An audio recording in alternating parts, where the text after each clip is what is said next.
Welcome to Adam Does Movies Live, another Tuesday live stream. It's basically the strong female lead stream. We got six, I think, articles that are all pretty much specific to a lot of female heroines. Heroines. It sounds like a drug that are coming out with new programs. So it's gonna be one for the girls and maybe one for the guys, depending on your opinion of Sydney Sweeney and what she brings to the table. Joining me is expert commentator, really the best when it comes to talking about Sydney Sweeney's assets. Tony, let's bring him in. There he is. Hi. Hello. How are you? I'm doing great. Now, you're co-streaming this, correct? Are you on Hack the Movie Clips or something? Yeah, the Hack the Movies Clips and Streams channel and my Twitch. And that's very important. If you're thinking of donating money to this stream, click off of Adam's video right now. Click unsubscribe. Go over to mine. Well, Tony does bring up a good point. Super chats are the name of the game here. So no matter whether or not you're giving it to me or Tony, we feature your chat up on the screen. You get a nice little shout out. You can ask us anything within reason. Tony's got a very private, personal life. We won't want to step on that. It's very important.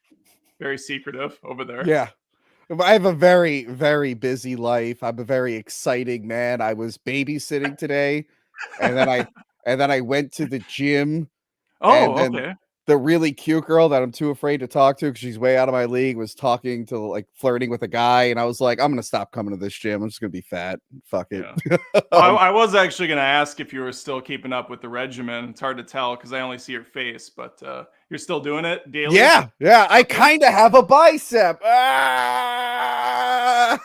If you strain hard enough, you really see it. If you look really hard enough, you'll see it. It's there. And Tony and I, we were talking off stream. We're both water boys now. We have our big jugs of water. Yeah. We're really doing it. We're fueling up. You know, who will have to pee first? Who? Probably me. I pee so much now. It's ridiculous. I'm like an 85-year-old man. I can barely make it out the door without having to pee. Before I eat, I go to the bathroom. Before I watch a movie, it's just bad. I might as well just hook up a catheter at this point. Just get why not? Why not? Yeah, just walk around with a piss bag. This conversation is what people were expecting when they tuned into movie news. This is what they wanted. You have to have the preamble. You have to lead into it. And so with that, I guess let's get started. How does that sound? We're going to go over some real key news here, some really important news. I'm going to drop Tony off like a bad habit for a second. I'm going to introduce this section. Ladies and gentlemen, what I bring to you today is maybe the most important piece of news to come out of Amazon ever, full stop. What we have is, get ready for it, Lord of the Rings, Rings of Power Season 2. Tony, how excited are you from a scale from 10 to 10? Listen, it's a 10. I am excited to see all of my favorite characters like Poppy Proudfellow. We all love Poppy Proudfellow. I know you were more. Is that a person? Yeah, you're more of a Disa. You were more of a Disa character. I wasn't so much into Disa, but I think we can all agree that Waldrank was really the show stealer. You have the names up right now, don't you? How dare you, sir? I know Galadriel is the main character. She had the really, really believable wig on in the first season. Here's the deal. I got a lot of crap about this show because Amazon wisely, like Disney Plus and some other studios did, they only released the first 2 episodes and then they waited. Then they let it percolate. And so I watched those 2 episodes. They weren't ideal. Okay, I'm a huge Lord of the Rings fan. I even like the 3 Hobbit movies. Yes, all 3 of the Hobbit movies I like.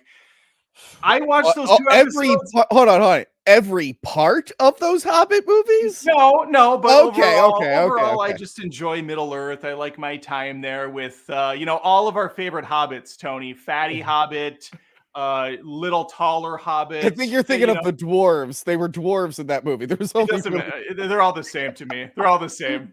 Oh, they all look alike to you, all right? You would be a bad guy in Middle Earth. I guess it was the 7 dwarves really in that movie. You had the red fat dwarf. Yeah, whatever. Those movies are fine. I just like Legolas, okay? I was happy seeing Legolas back. Rings of Power, the first 2 episodes I thought were okay. And so I reviewed them mistakenly on my channel like a normal person would and said, hey, this show has potential. I'm enjoying it. Looks beautiful. They clearly put a lot of money into it. The music's great. Right. It goes. I got absolutely lit up for just even talking nicely about the show because there was a real push. And I understand people like getting mad that they were even making it. Like, I get it. I know there was something with like Tolkien's estate, like someone died, and then whoever has it now is just green lighting like a bunch of shit. Yeah. I understand, but there was this push to be like, don't even hate watch it. Don't even hate watch it. Don't give it the time, because they knew it was the most expensive like show ever made. But mostly that was because they had to buy the property. Yeah, they had to buy it, and but like there was this push to make it fail, and like it obviously didn't work. They're doing a second season, but like it also wasn't as bad as all those guys were making you believe it would be. It was more boring for me. It was very boring. So that was going to get to my point. I didn't even finish it. After 2 episodes, I was kind of on board and hooked. Some of the characters were interesting, but there's 8 episodes. We stopped at 7. We didn't even finish the last episode. I watched it with my wife, and we're just like, I can't do it anymore. It's so meandering. It's so just sitting there, not doing much, and the slow burn killed me. I just couldn't do it. Yeah, I don't know. I don't know why they thought that would be entertaining. There was some good stuff in it. Yeah. But yeah, it just didn't work. I mean, the only characters from the trilogy, and I know this is set like thousands of years before. It is, yeah. You can really only have Galadriel and Elrond and Sauron, who's like a mystery. The whole mystery was, which character is Sauron? And then at one point, this guy's like, I know how to forge rings. And you're like, well, you're the only character who I know isn't from the book, so you're probably Sauron in disguise. And sure enough, it was. Yeah, and then you had Isildur, who and he was kind of like a mystery guy, right? Wasn't it the dude she found on the boat? Yeah. The guy on the boat. The guy on the boat, yeah. Who's the only one that survived the giant serpent attack at one point? Yeah, and so they get to the point where you have Celebrimbor, who is from the video games that everyone liked. The the Shadow of Mordor games, but he doesn't. They like the first one. They did not like the second one because they added those microtransactions in everywhere. Oh yeah, I didn't pay for any of those. I still enjoyed the second one, but like Celebrimbor looks awesome in those, and then they got like the nerdy guy from Batman Begins to play him in this, and he doesn't look badass at all. And you're like, what did you do? This looks terrible. And that's it. All the other new characters just did nothing for me. The only one I liked is Doran and his wife, Disa, the 2 dwarves. Yeah, I like them. And there's that one pretty boy elf. I don't know his name. He kind of looked like Doogie Howser a little bit. Neil Patrick Harris. Oh, that's Elrond. That's the Hugo Weaving. That's Elrond. Yeah. That's right. That's Elrond. Oh my God. He's a far cry, I suppose, from Agent Smith. Yeah. Well, it's coming back. It's coming back. I didn't watch the trailer or anything. I did. I watched the trailer. Okay. What's in it? Spoil it for me. Not much. It's just a lot of kind of pretty shots. It does a really kind of funny, silly Lord of the Rings meets Avengers shot where the camera does kind of a circle around all the main characters, Galadriel, and then everyone else who I don't remember the names of and don't even remember that they were characters from Lord of the Rings. That's how little I thought about this show since it aired. The season comes back for 8 more episodes. I'm looking at the article here. It's going to be 5 seasons they have planned out. Oof. So they're all in on this. When is it coming back? Tony, talk for a second. I'm looking. Talk. Fill them in. One of the show them your magic tricks. One of the things I like, the little Easter eggs in the last episode, is they show Doran and his boys drilling too far into the mine, and it's implied that they're waking up the Balrog. So I don't know. That's right.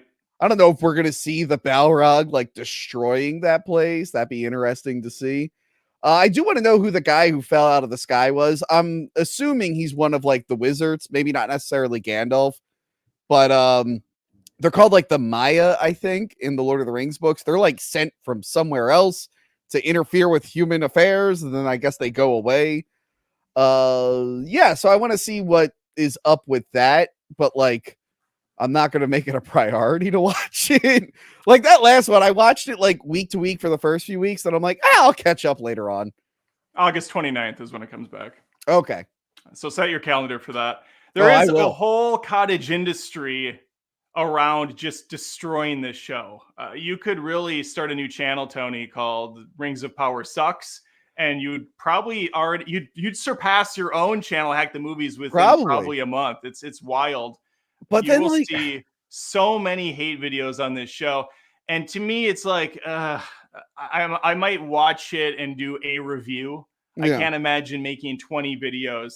Some of these channels will make seriously 50 videos. Well, I think they were doing that leading up to it. After it aired, I think a lot of those guys, because a lot of people just weren't talking about, like even people who I guess even liked it weren't very vocal about liking it. So they didn't have anyone to fight with. Whereas when there's like a Captain Marvel movie, I know that's your favorite character. Oh yeah, of course. Yeah. But there's always someone on Twitter that's like, "Yay, girl power! This means something for some group of people." And then you have those assholes be like, "Well, I actually hate it," and then they're all fighting over bullshit. And normal people are like, "Wow, both those assholes are annoying." That's true. That's true. They didn't have like. Because I remember the early videos and stuff were like, there's a black archer in Rings of Power. It's woke. They didn't have black characters in Middle Earth. Keep it white. And there's just all these videos. Yeah, there's no like Dom Lemon isn't coming out with a video about how he feels oppressed and he feels represented now that there's a black archer. I was fine with the black elf. The black dwarves, I'm like, they're underground a lot. I don't know how that happened. Maybe that'll be answered another day. Yeah. But she was actually one of the better characters. I enjoyed her. Again, not enough to be invested in the show. I didn't like any of these characters enough to really care. But in the moment, I'm like, well, this character's on screen, so it's slightly less boring. And you're giving me the thumbs up, I guess. Yeah, it felt like if people thought The Hobbit was stretched thin with the 3 movies, this felt like if The Hobbit was made into 20 episodes, like 20 movies, I should say. Because each episode's like an hour and a half long. They're long ass episodes. I don't even know why it was so boring. Because like they only have a little bit of details to go off of with this. Because there wasn't a lot written. I'm like, so you have wiggle room to do like exciting things. Yeah. And so much of the show is just a slug. It's like, why did you decide to do this? Yeah, I mean, just going in, there's a lot of, I think, scared people to do anything too exciting and too out there. Plus, I do think they kind of screwed themselves by making it a prequel to The Lord of the Rings. I mean, I know it's thousands of years or whatever, but still, it has to end up going to that same bad guy eventually. Yeah, and we know like Isildur's there. It's like, wow, I can't wait to root for him. And then knowing he's going to drop the ball and not throw the ring into the lava. And then for some reason, what's his face? Hugo Weaving doesn't just throw him in the lava. That still really bothers me. I'm like, there were no witnesses. You could have threw him in the lava and been like, whoops, sorry. Because then the mountain would have crumbled. You would have been like, yeah, I didn't make it out. Isn't that a shame? Hell of a thing. Hell of a thing. We were turning around to walk back to camp, and boom, the cliff goes. I tried to save him. It was a whole thing. You should have no one's here to question it. You just have to take my word for it. And then some elf comes forward. Let us see the body cam footage. And he's like, "Oh, my camera that doesn't exist in this world. The camera was not on at the time. It wasn't that convenient." It's like a elfin lawyer who comes. I'm just a simple elvish lawyer, ladies and gentlemen. Okay, so I don't think either of us are very excited for this. I honestly forgot the Rings of Power was even a thing that exists anymore, but it's coming back. And I also forgot that apparently I didn't set this up for Twitch, so I lied about Twitch earlier. It's only on my YouTube. Oh, that's fine. There you go, okay, Tony. Yeah, I'll figure that out another time. We'll cross that bridge at a later date, I guess. Well, there's our thoughts on Rings of Power. Next, we're going to talk about something just as exciting. Yes. So, hang tight. Okay. What do we have, Tony? We have Barbarella. Everybody's been craving. Everybody's been searching for another Barbarella to come out. And again, Amazon has answered the call. Yes. Actually, it's not Amazon. Sony has answered the call. Just as good, just as great as Amazon when it comes to movies. Yes. Sydney Sweeney, is in talks to play the once Jane Fonda character from back in the late 60s. Mhm.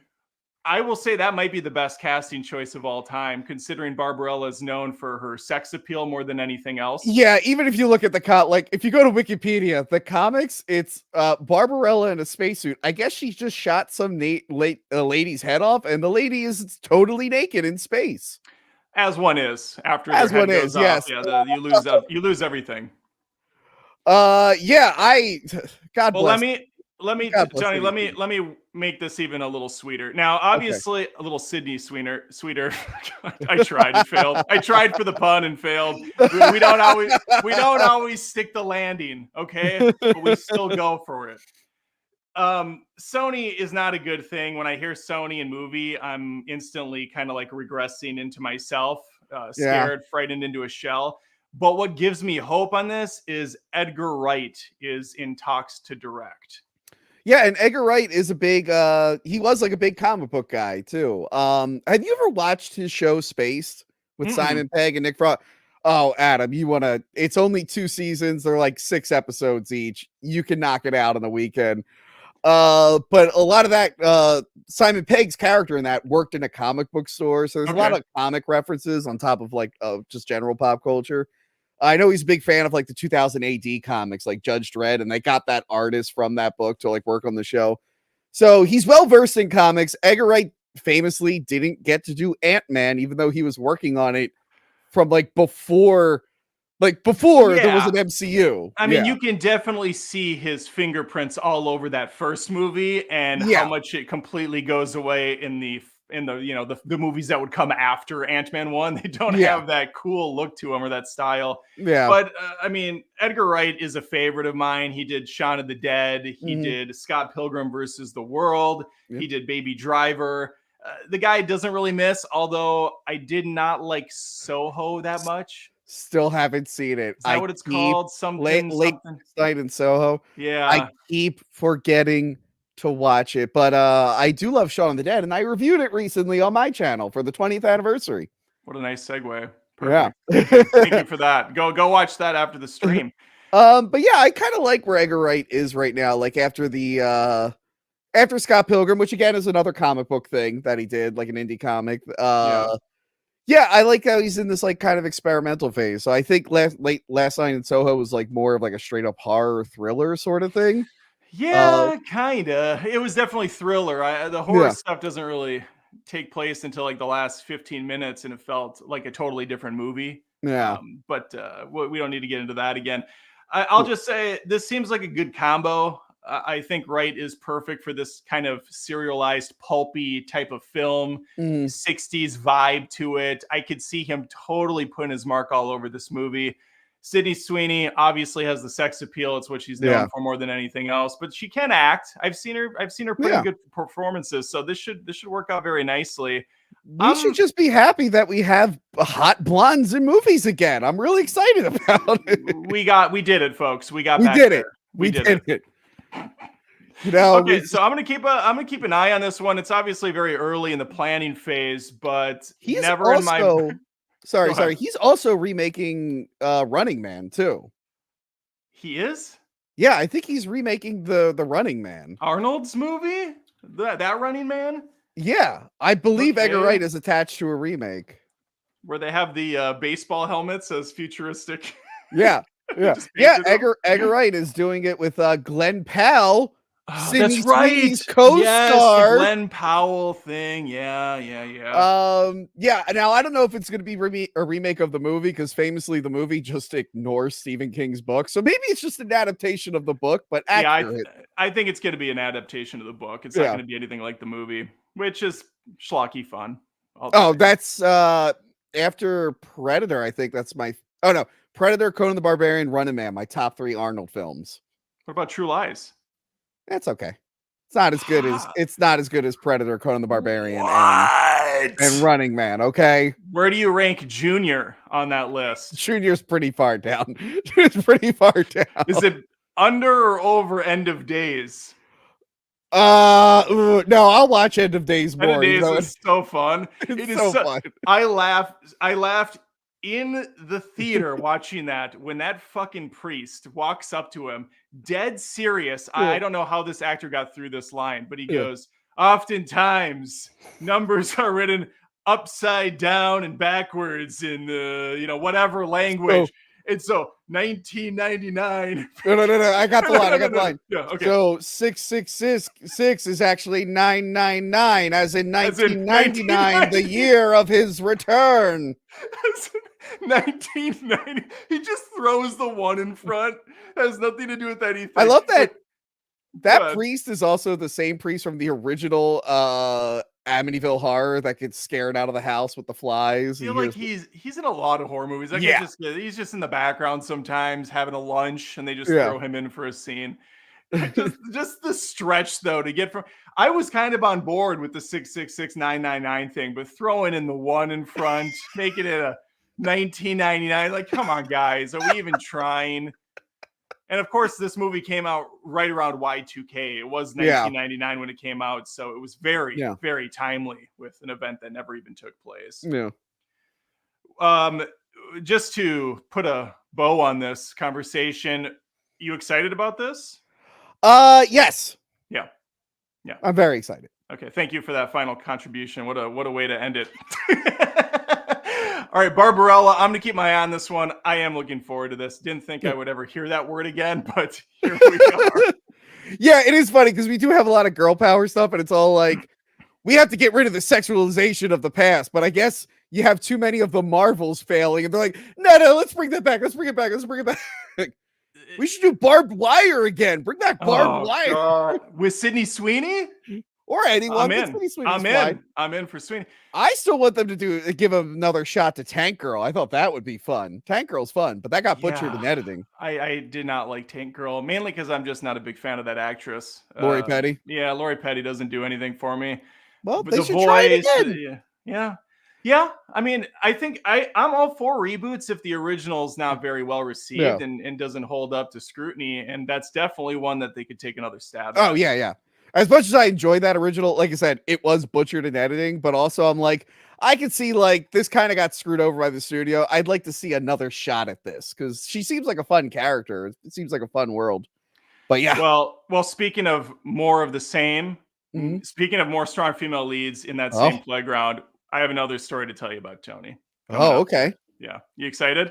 I'm very excited. Elle is back. Your favorite character, Elle Woods, is back from Legally Blonde in prequel form. I was gonna fake excitement. I think I only saw the first one. Like, I did too. Oh no, I saw the second one in theaters with my wife, and she fucking hated it. She hated it. I know, actually, on my show, Casey, I know she's a huge fan of Legally Blonde. Yeah. So I will have to update her on this. I might have to do a what is the worst Legally Blonde movie? Because I think there's a direct-to-video movie, too. I think there's 3 movies, and there's also a musical that came out a while back that was also a prequel. Yeah. It wasn't with Reese Witherspoon. And now we have another one. This is, I believe, Amazon's doing, because Amazon... They own MGM, so there's a lot of stuff under that. I mean, end of the day, there's like 2 companies left. It's Disney and Amazon, and they basically own everyone. I mean, Apple's probably at this point owned by Disney. Warner Brothers is like still holding out, but they got bought out by AT&T, and they're like, Disney's gonna get Warner Brothers soon. I have a feeling it's just all gonna just come under the House of Mouse eventually, and then they'll just repackage all this. I have actually one of our final news stories is about that. That'll be a fun one. Hold on, I'm seeing here that there was they're supposed to be making a late Legally Blonde 3, and did it not come out? Oh, really? I thought it did come out. Never mind. It looks like they canceled the movie to do this.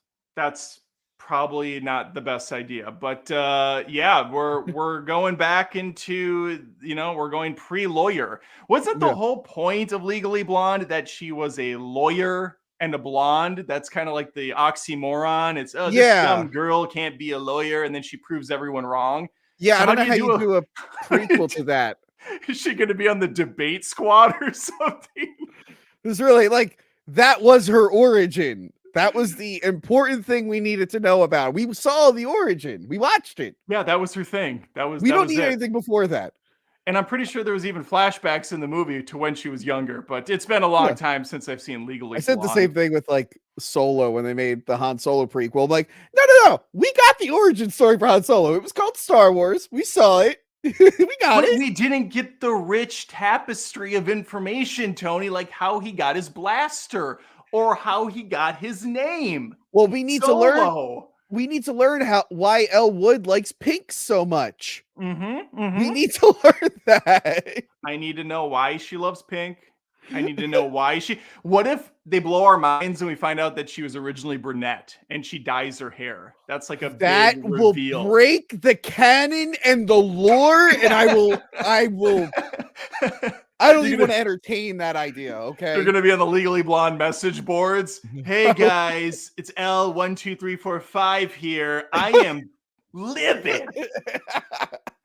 And they're going to be like, this board was shut down in like 2005. Message board? Who uses message boards?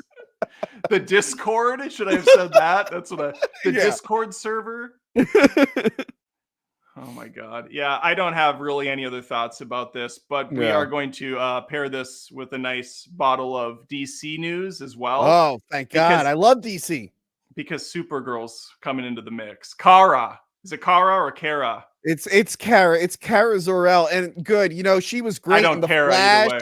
I can't wait to see Sasha Calle back from her characters, The Flash. It was good rebooting Supergirl as kind of Sasha. Sasha's not going to be in this one. Oh. Yeah. Who's the new Supergirl? It's the girl from House of the Dragon or House of Dragons, whatever that Game of Thrones prequel show is that I watched half of as well and couldn't be bothered to finish, which is also coming back. I didn't watch that shit. What are you talking about? It's also coming back. Okay, hold on. I'm looking up the Supergirl. Obviously, it's going to be a short-haired, angry-looking girl. It's Miley Alcock. Is that how you say it? Millie Alcock. Millie Alcock. Okay, let's definitely didn't get made fun of for that last name ever in her life. What? Adam, I'm confused. This is a hot blonde. Why is this Supergirl? Because Tony, this is 2024 and Sydney Sweeney saved us from the We're getting a hot blonde Supergirl again. I'm on board, Adam. We're getting a hot blonde Supergirl. It's happening. It's James Gunn is doing it, Tony. He's saving the DCU by casting correctly. Look, I like the TV. The TV Supergirl was hot, but 3 seasons into that show and it went to shit. I like the Supergirl character. I really do. She's a very interesting character. I actually own a bunch of Supergirl comics. I don't know why. I really like Supergirl. I'm excited to see it done right and have her get her own like narrative and stuff. So yeah, I'm excited for this. Who's the director? Well, they're shooting for July of 2025. Okay. I think James Gunn is directing. No, that can't be right because he's doing the other one. I mean, he's doing everything. He's doing everything at the same time. No, filmmaker Craig Gillespie was tapped. Greg Gillespie is the director. Okay, what has he done? He's been tapped by Gunn and Safran to shepherd Supergirl. Those are the words that I'm reading right now. Okay, he's the one that's going to shepherd Supergirl. You mind if I look at his credits? I would absolutely love if you did that. Okay. Please do. First movie, Mr. Woodcock. I hated it, so bad start. Okay. Lars and the Real Girl, I heard was really good. I never saw it. It's a Baby Goose movie. Lars and the Real Girl? Yeah, is that Baby Goose? Ryan Gosling? Yes. Okay. Yeah. Yes. Some TV shows. The Fright Night remake, which I don't actually hate. It was kind of rushed. But it was, as far as horror remakes go, it's completely pointless, but it was not like offensive. Fright Night's the one that you have yelled at me along with several other people that I have to watch. Yes, correct? Fright Night. The original Fright Night's fun. You'll like it. So I'm going to watch it, but I'm going to intentionally watch the reboot. I will fucking kill you. I, Tanya, I didn't see it. Was that good? Oh, I, Tanya was good. Yeah, I like that. Okay, with Margot Robbie. She did a great Cruella. job. I didn't see it. Was that good? No, it wasn't terrible because Emma Stone is pretty much great and everything, but it was way too long. And again, why are we trying to humanize a woman that skins puppies for jackets? It's like, Dogs can be assholes. It's like, oh, what a cool, you know what, sassy Adam? lady. I had a friend, a neighbor kid who had a Dalmatian, and I went to his house once, and the Dalmatian ran and kicked open the door and ran over me. So I'm on Cruella's side. You're on? So let's just recap this. Tony had one bad run-in with a Dalmatian, so he's cool with literally skinning 101 of them for fur coats because that was her goal. Yes. Okay. All right. That's good. Okay. The Pam and Tommy TV series. I heard that was good, but I didn't watch it. I did not watch that. I feel like I lived through that already. Huh? Oh, Dumb Money was great. I love that movie. All right. So you're telling me he's good. I don't have enough experience with him. So all the movies you listed though are very almost indie-ish kind of on how they're filmed. They're definitely not like superhero blockbuster movies. They're very grounded type of films. I missed one. This is more actiony, but The Finest Hour, about like a boat, like a tanker that's destroyed in a blizzard. Yes, yeah, no. So he's got some action stuff under his belt. It's just very, I mean, from what he's going to, which I imagine is going to be a huge green screen movie. Yeah. This actually is pretty cool to hear because he'll probably use a lot of practical effects where he can and try to make it look realistic. Or will they do what the MCU does, where they get an indie director who's very talented and is good with visuals, and they say, just make the actor say shit. We'll put shit in the background to make it look like all the other shit. Yeah, they could do that. It'd be really funny if James Gunn just gets pissed every time and he just takes over all of these movies at some point. I don't like this either. Takes the camera. He's like, we're doing it again. James, you've worked on 13 movies now in tandem. Calm down. I want David Fincher to direct one of these goddamn movies. Get him off of Netflix already. I want him making some superhero stuff just to see how awesome he could do it. He always backs out of it. I know. Yeah. I was still pissed when didn't he back out at one point of a 20,000 Leagues Under the Sea movie? Is that what it's called? Is it 20,000 Leagues? Is that right? Yeah. Yeah, that would have been awesome. He would have done a great job, but no, not happening. Okay, so you're excited for Supergirl. It's tentatively released to come out July 2025. Okay, yeah. I'm excited. Like I said, the first season of the Supergirl show had the right idea, and then they got a little lost in the weeds when they moved to CW. So it'd be good to see it in like movie form and have her actually interact with Superman. I assume he'll be in the movie because what I like about Supergirl is she left Krypton as like a teenager, so she actually has memories of Krypton and knows what it's like and was there, and she can actually, like, even though she looks younger than Clark, she's older than him, so it's a fun dynamic if done right. I just realized, as with all things in my life, I made a mistake. Superman is coming out 2025 of July. That makes more sense. Oh, okay. Supergirl is June 26th, 2026.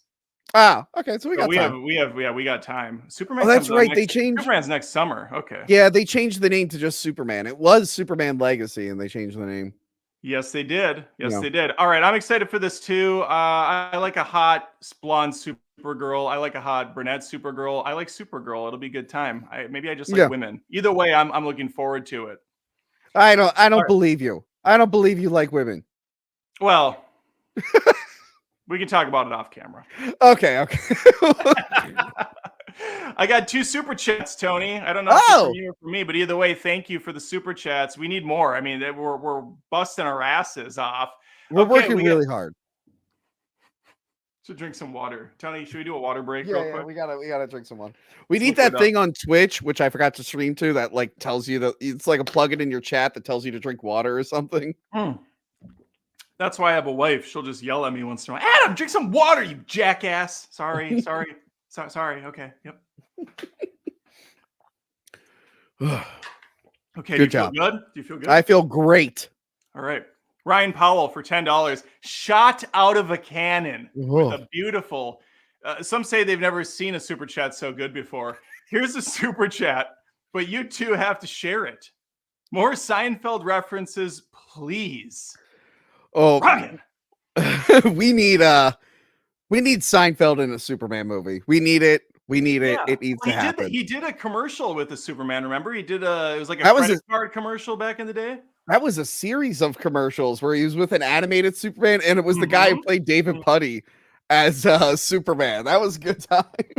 Did you see the Seinfeld ad for the terrible Unfrosted movie that they did on Netflix? It was like 30 seconds long or whatever, where Jerry's in a Lego suit walking around.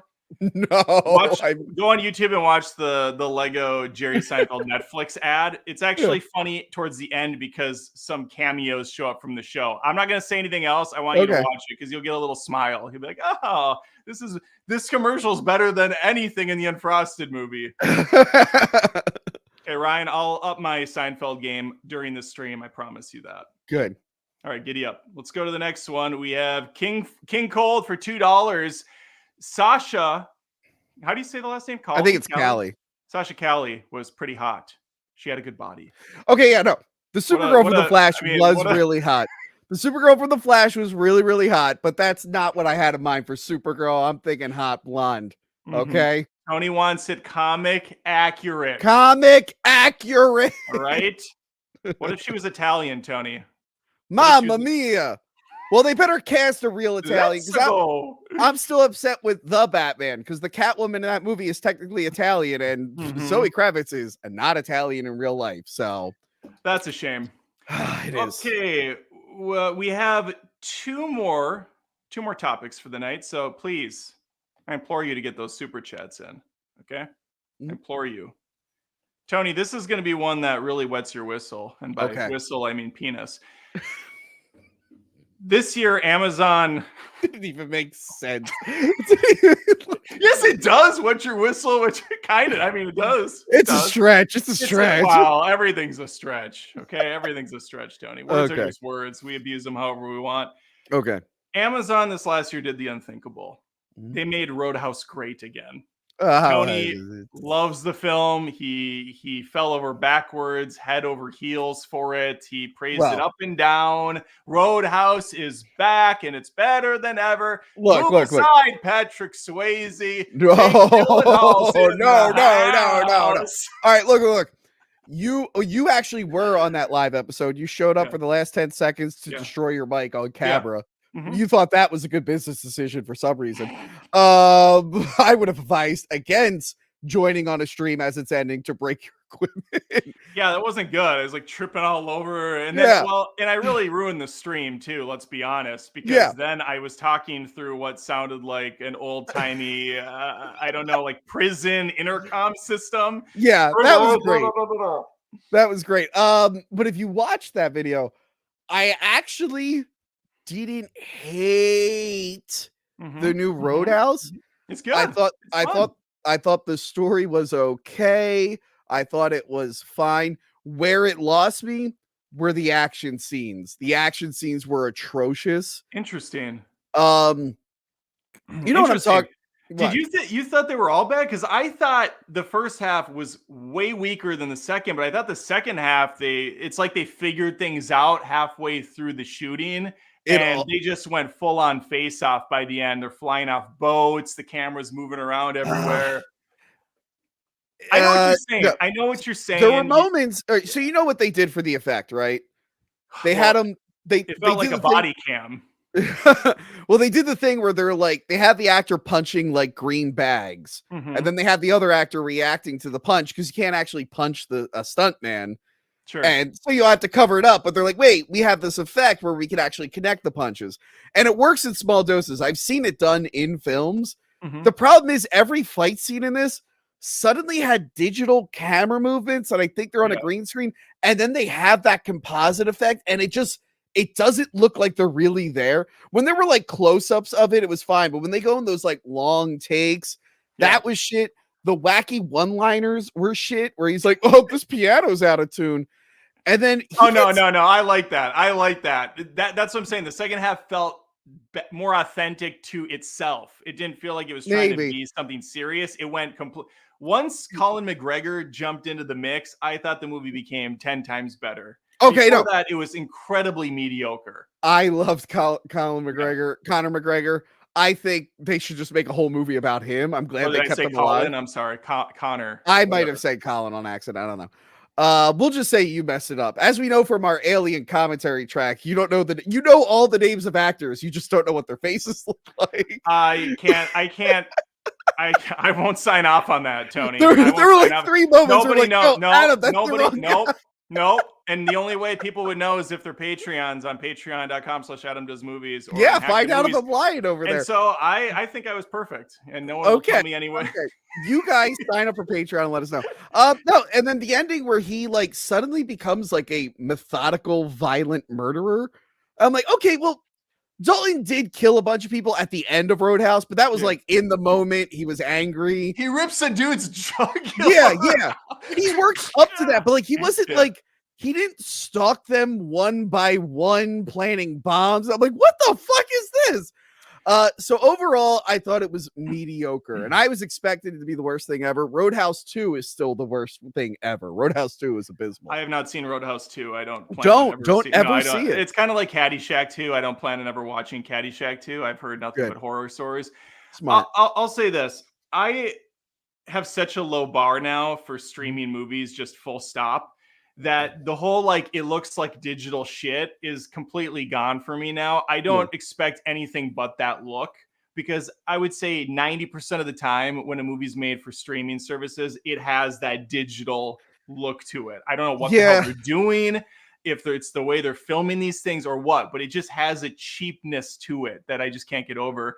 And as far as the movie itself, it shouldn't have been called Roadhouse. Okay. It has almost nothing to do with the original movie. Name brand recognition. It's just brand recognition. So that's another thing now where I'm so desensitized to this bullshit remake stuff or it's all just the title. Yeah. It's all the name. Yeah. He's not what's he called? Not a cleaner. Cooler. What's the term? Cooler. He's not a cooler. Yeah. He's not even a bouncer. He was a UFC fighter who this woman just randomly was in the bar, and she goes, let me just pick this guy up who wants to kill himself. Who killed his friend, but it's never said why. It's like, oh, he's just full of rage and he didn't stop hitting him. Like, but that was your friend. You couldn't have turned off your rage for your friend. What the fuck? Yeah, and they don't really dive into it at all. It's kind of just, he lost his cool for no real reason. All right.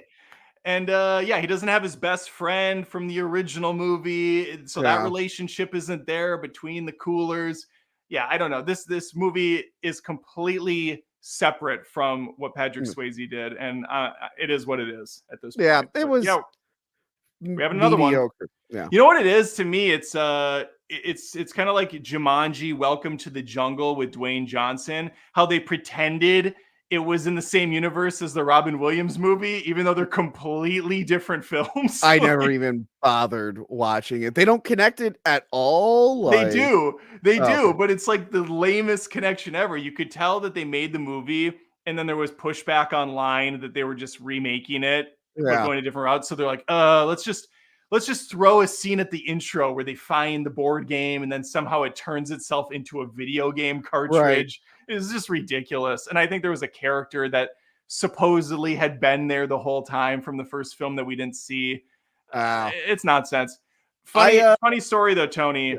Those two Jumanji movies, the Dwayne Johnson ones, made a dumb amount of money. Yeah. And the second movie, quote unquote, third movie, set up the trilogy finale, and then they never made it. And I have no idea why. I wonder why. Because you're right, they did make a shit ton of money. They both did. Did COVID like interrupt like plans for it? I think it might have, and then Dwayne was just doing all these other projects. But this guy has never done a trilogy. He's never had a trilogy. No, that's why. I will say I knew that when I saw the trailer for the reboot one, I could tell it was a Sony film because they made sure to have a kid in this room, and he had posters of Sony video games like The Last Guardian.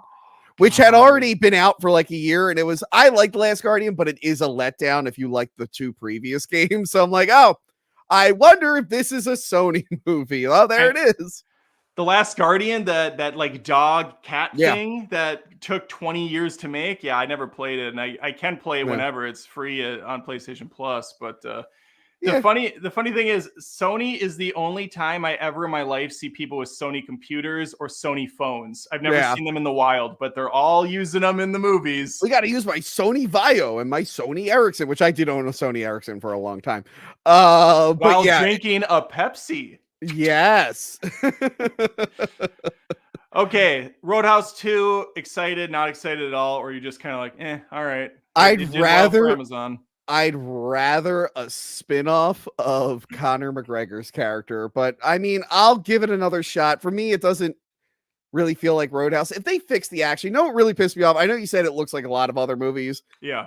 If you're remaking Roadhouse, that is known for its like bare knuckle, like fist fighting and stuff. So when you're overdoing it with digital shit, it just, you're kind of missing what made that movie so memorable.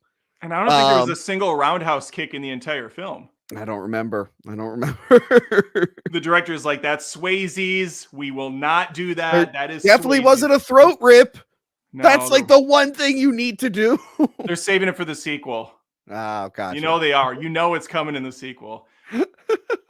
All right. Well, Roadhouse 2, I don't care at all. I was pleasantly surprised by the first one. I don't have any desire to ever watch it again, but it's like you watch it while you eat some cereal or have a breakfast on a Sunday morning, and then you walk away, never think about it again.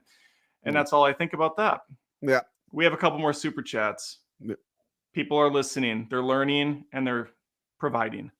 I see I only have 2 on my end, which means everyone ignored my comment in the beginning about turning your stream off and going to my channel. Well, someone brought up a point earlier. Someone in the comments said, hey, who should I give super chats to on the stream? And I said, whoever's logo shows up at the beginning of the stream, whoever's the one that's really responsible for finding the articles, putting in the work. I mean, that's the guy that probably deserves the super chat. I don't know. That's just my thought, Tony. I'm sure you have a different one. Logan Wolf, though, answered the call with a powerful 1123 super chat from the top rope. Super chat to never have Unfrosted mentioned again. Oof. We're putting it in the vault. It's in the vault. It's in the lock the key. Just don't give Tony any alcohol because everybody knows that's the combination. Look what they had on the plane. Schnapps. There's your Seinfeld reference. There's a Seinfeld reference. Michael for $4.99. Thank you, Michael. And thank you, Logan Wolf, if I didn't say so. No. Excited for Francis Ford Coppola and Megalopolis. At least it made up for Twixt. Yeah, Twixt wasn't very good. Twixt is like Francis Ford Coppola learned about digital editing and it just looked bad.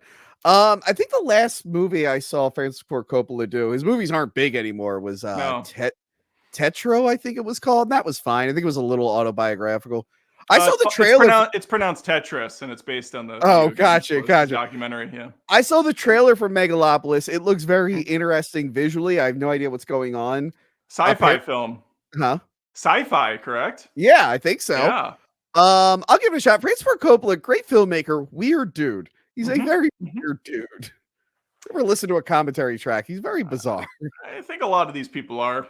He has real shitty friends too, but we'll talk about that another day. Thank you, Michael. I am also excited for Megalopolis. No. I don't like opolises, though. I don't like that word. Metropolis. I don't you're like gonna go and you want James Gunn to fix that. Yeah, I do. Don't call it Metropolis. Don't call it Metropolis.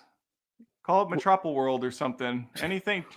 Olingerland. Yeah, Olingerando. I would try to mix Orlando with Adamlopolis. But it still has the Lopolis in it. I don't like that. It's an ugly word to me. Okay. You know what's not ugly? Shadow Humor's $5 super chat. Thank you, Shadow Humor. There's Arachnophobia. There's Arachnophobia movie on Shudder called Infested. I would love to see Adam review that one, Tony. He says, Adam, not you, me. You do it. Not you, me.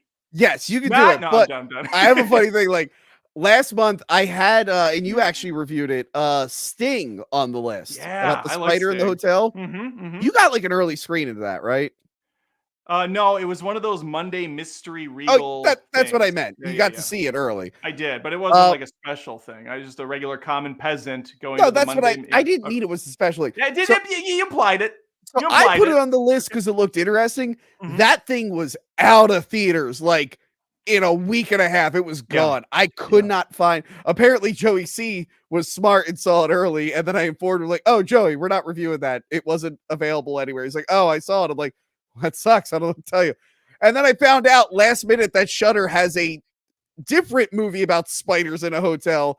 and it was too late to add it to the list. I'm like, God damn it! I just want to watch spiders in a hotel. And that's the infested one he's talking about? Yeah. Did you watch that one or not? I did not. There wasn't enough time, but I might check it out at some point. Okay, yeah, I'd like to check it out. My son Connor's really into the horror stuff now. He's actually playing through Resident Evil games right now. Ooh. Connor's 12. He's very angsty. He's very edgy. Is he like which his old Resident man. Evil games? Like the OG ones or No. So I had Resident Evil Village from like a year or so back. Oh yeah. And so he saw that in the library. He's like, Dad, can I play this? I'm like, oh, good luck. Good luck when you get to the giant baby scene. That was fantastic, by the way. He played through and beat the whole thing. That's cool. This is funny. So I have the PlayStation whatever plus shit. So there's free games in the catalog, and they have the remakes or the remasters of Resident Evil 2 and 3 and a couple others. Yeah. And so I thought Connor was going to go to Resident Evil 2, but then I saw that he's playing Resident Evil 3. And I know that Resident Evil 3 has a really good looking Jill Valentine on it. So I jokingly said to him, I'm like, I think Connor skipped 2 and went right to 3 because of Jill Valentine. And I actually asked Connor about, I'm like, why'd you go to 3? Was it because of the girl? He's like, yeah, it was. Yeah. 3, and to be fair, 3 is shorter. Like you can knock out 3 in like a day compared to 2. People were annoyed with 3 because it was so short. Yeah. Yeah, I like the remakes. I don't want to brag, but on the original Resident Evil during COVID, I was playing it over and over again. And on the original hardware, I got the what a tough guy ending when you play as Chris and you get everything right. You get that ending where he just goes, what a tough guy. Mom, it's Tony. Put Dad on the phone. Hey, Dad, I am a tough guy. Resident Evil just told me I was. And then I go, wait, why were you guys in the same room together? You're separated. Is something going on? Wait, you're not my dad. Is this Rick? Mom, Mom, go to any man that's around you. I need to brag to them. Oh, sorry for opening up old wounds, Tony. That's fine. I just thought it was funny. Okay. All right, we have K Scat. Is that how you say that? K Scott? I guess so.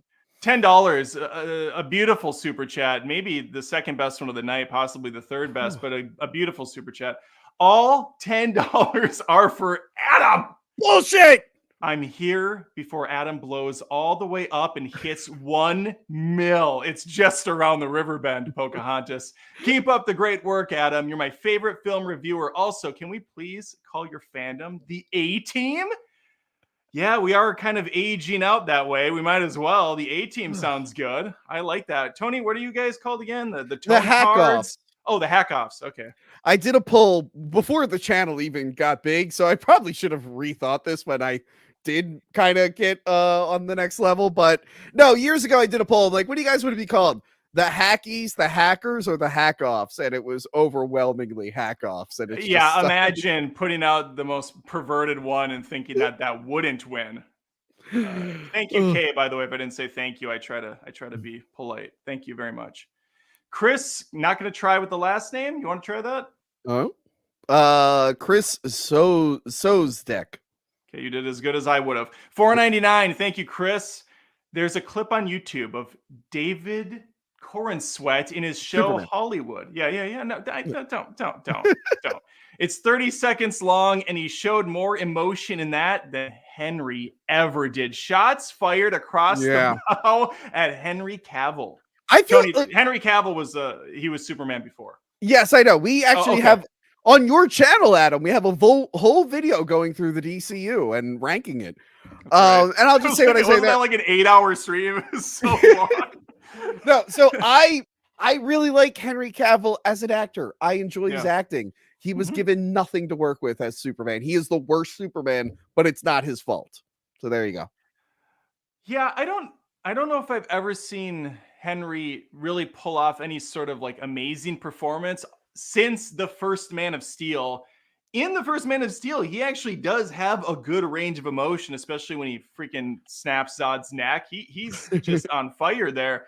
But ever since then, I feel like he's just kind of been playing a very straight-faced character in really everything. And that's fine. That's fine. He's good at what he does. But my favorite thing was in Batman v Superman, he had less lines of dialogue than Spider-Man did in Civil War. Spider-Man, a character who doesn't show up till like an hour into that movie. Yeah. I really liked him. He was in Hellraiser Hellworld. That's one of his earliest movies. Of course, everybody knows him from that. Yeah, Hellraiser No, Hellworld. He was in a good Woody Allen movie, Whatever Works, with Larry David. That's when I first like really noticed him. He's a good actor. He's been in good shit, but yeah, those Superman movies were not it. Great in Mission Impossible, though. Fun fact: I've never seen a Woody Allen movie ever. Oh, really? Not a single one. Yes, he was great in Mission Impossible. Fallout 6. Yeah, I think it was 6. Yeah, 6. It was 6. It was 6. Okay. Yeah. 16, 27. And I didn't watch The Witcher. I did. I watched the first 2 seasons. Really enjoyed it. Although season 2 got a little rough in the later half. Still a very good show. But then I heard he's not coming back. They recast him for whatever reason. They had Liam Hemsworth. Yeah. Yeah. So I didn't watch season 3.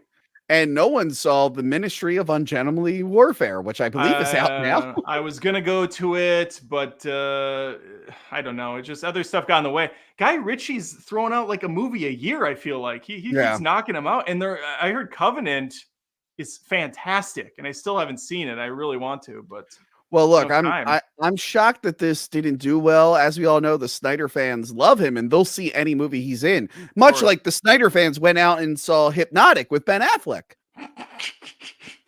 Yeah, of course. They're very supportive of those characters. And the disappointed father look at the camera, just pissed. Well, you know, the Snyder fans, they love everything he's ever done. That's why they still talk about Army of the Dead, and they're up to date on Army of the Dead news. Oh, wait, I think they canceled all those movies. Army of the Dead was so bad. I didn't think they could make a movie worse. But then Zack Snyder said, hold my Star Wars. And he came out with 2 fucking terrible Rebel Moon movies. They're not even movies. No. I don't even know what you would classify them as. They're so poorly done from top to bottom. I still haven't bothered with them yet. Remarkably bad. You should watch some of the first one just to see how insanely bad these movies are made. I don't get it. I can't. When does the R-rated cut come out? Which will have a different title, by the way.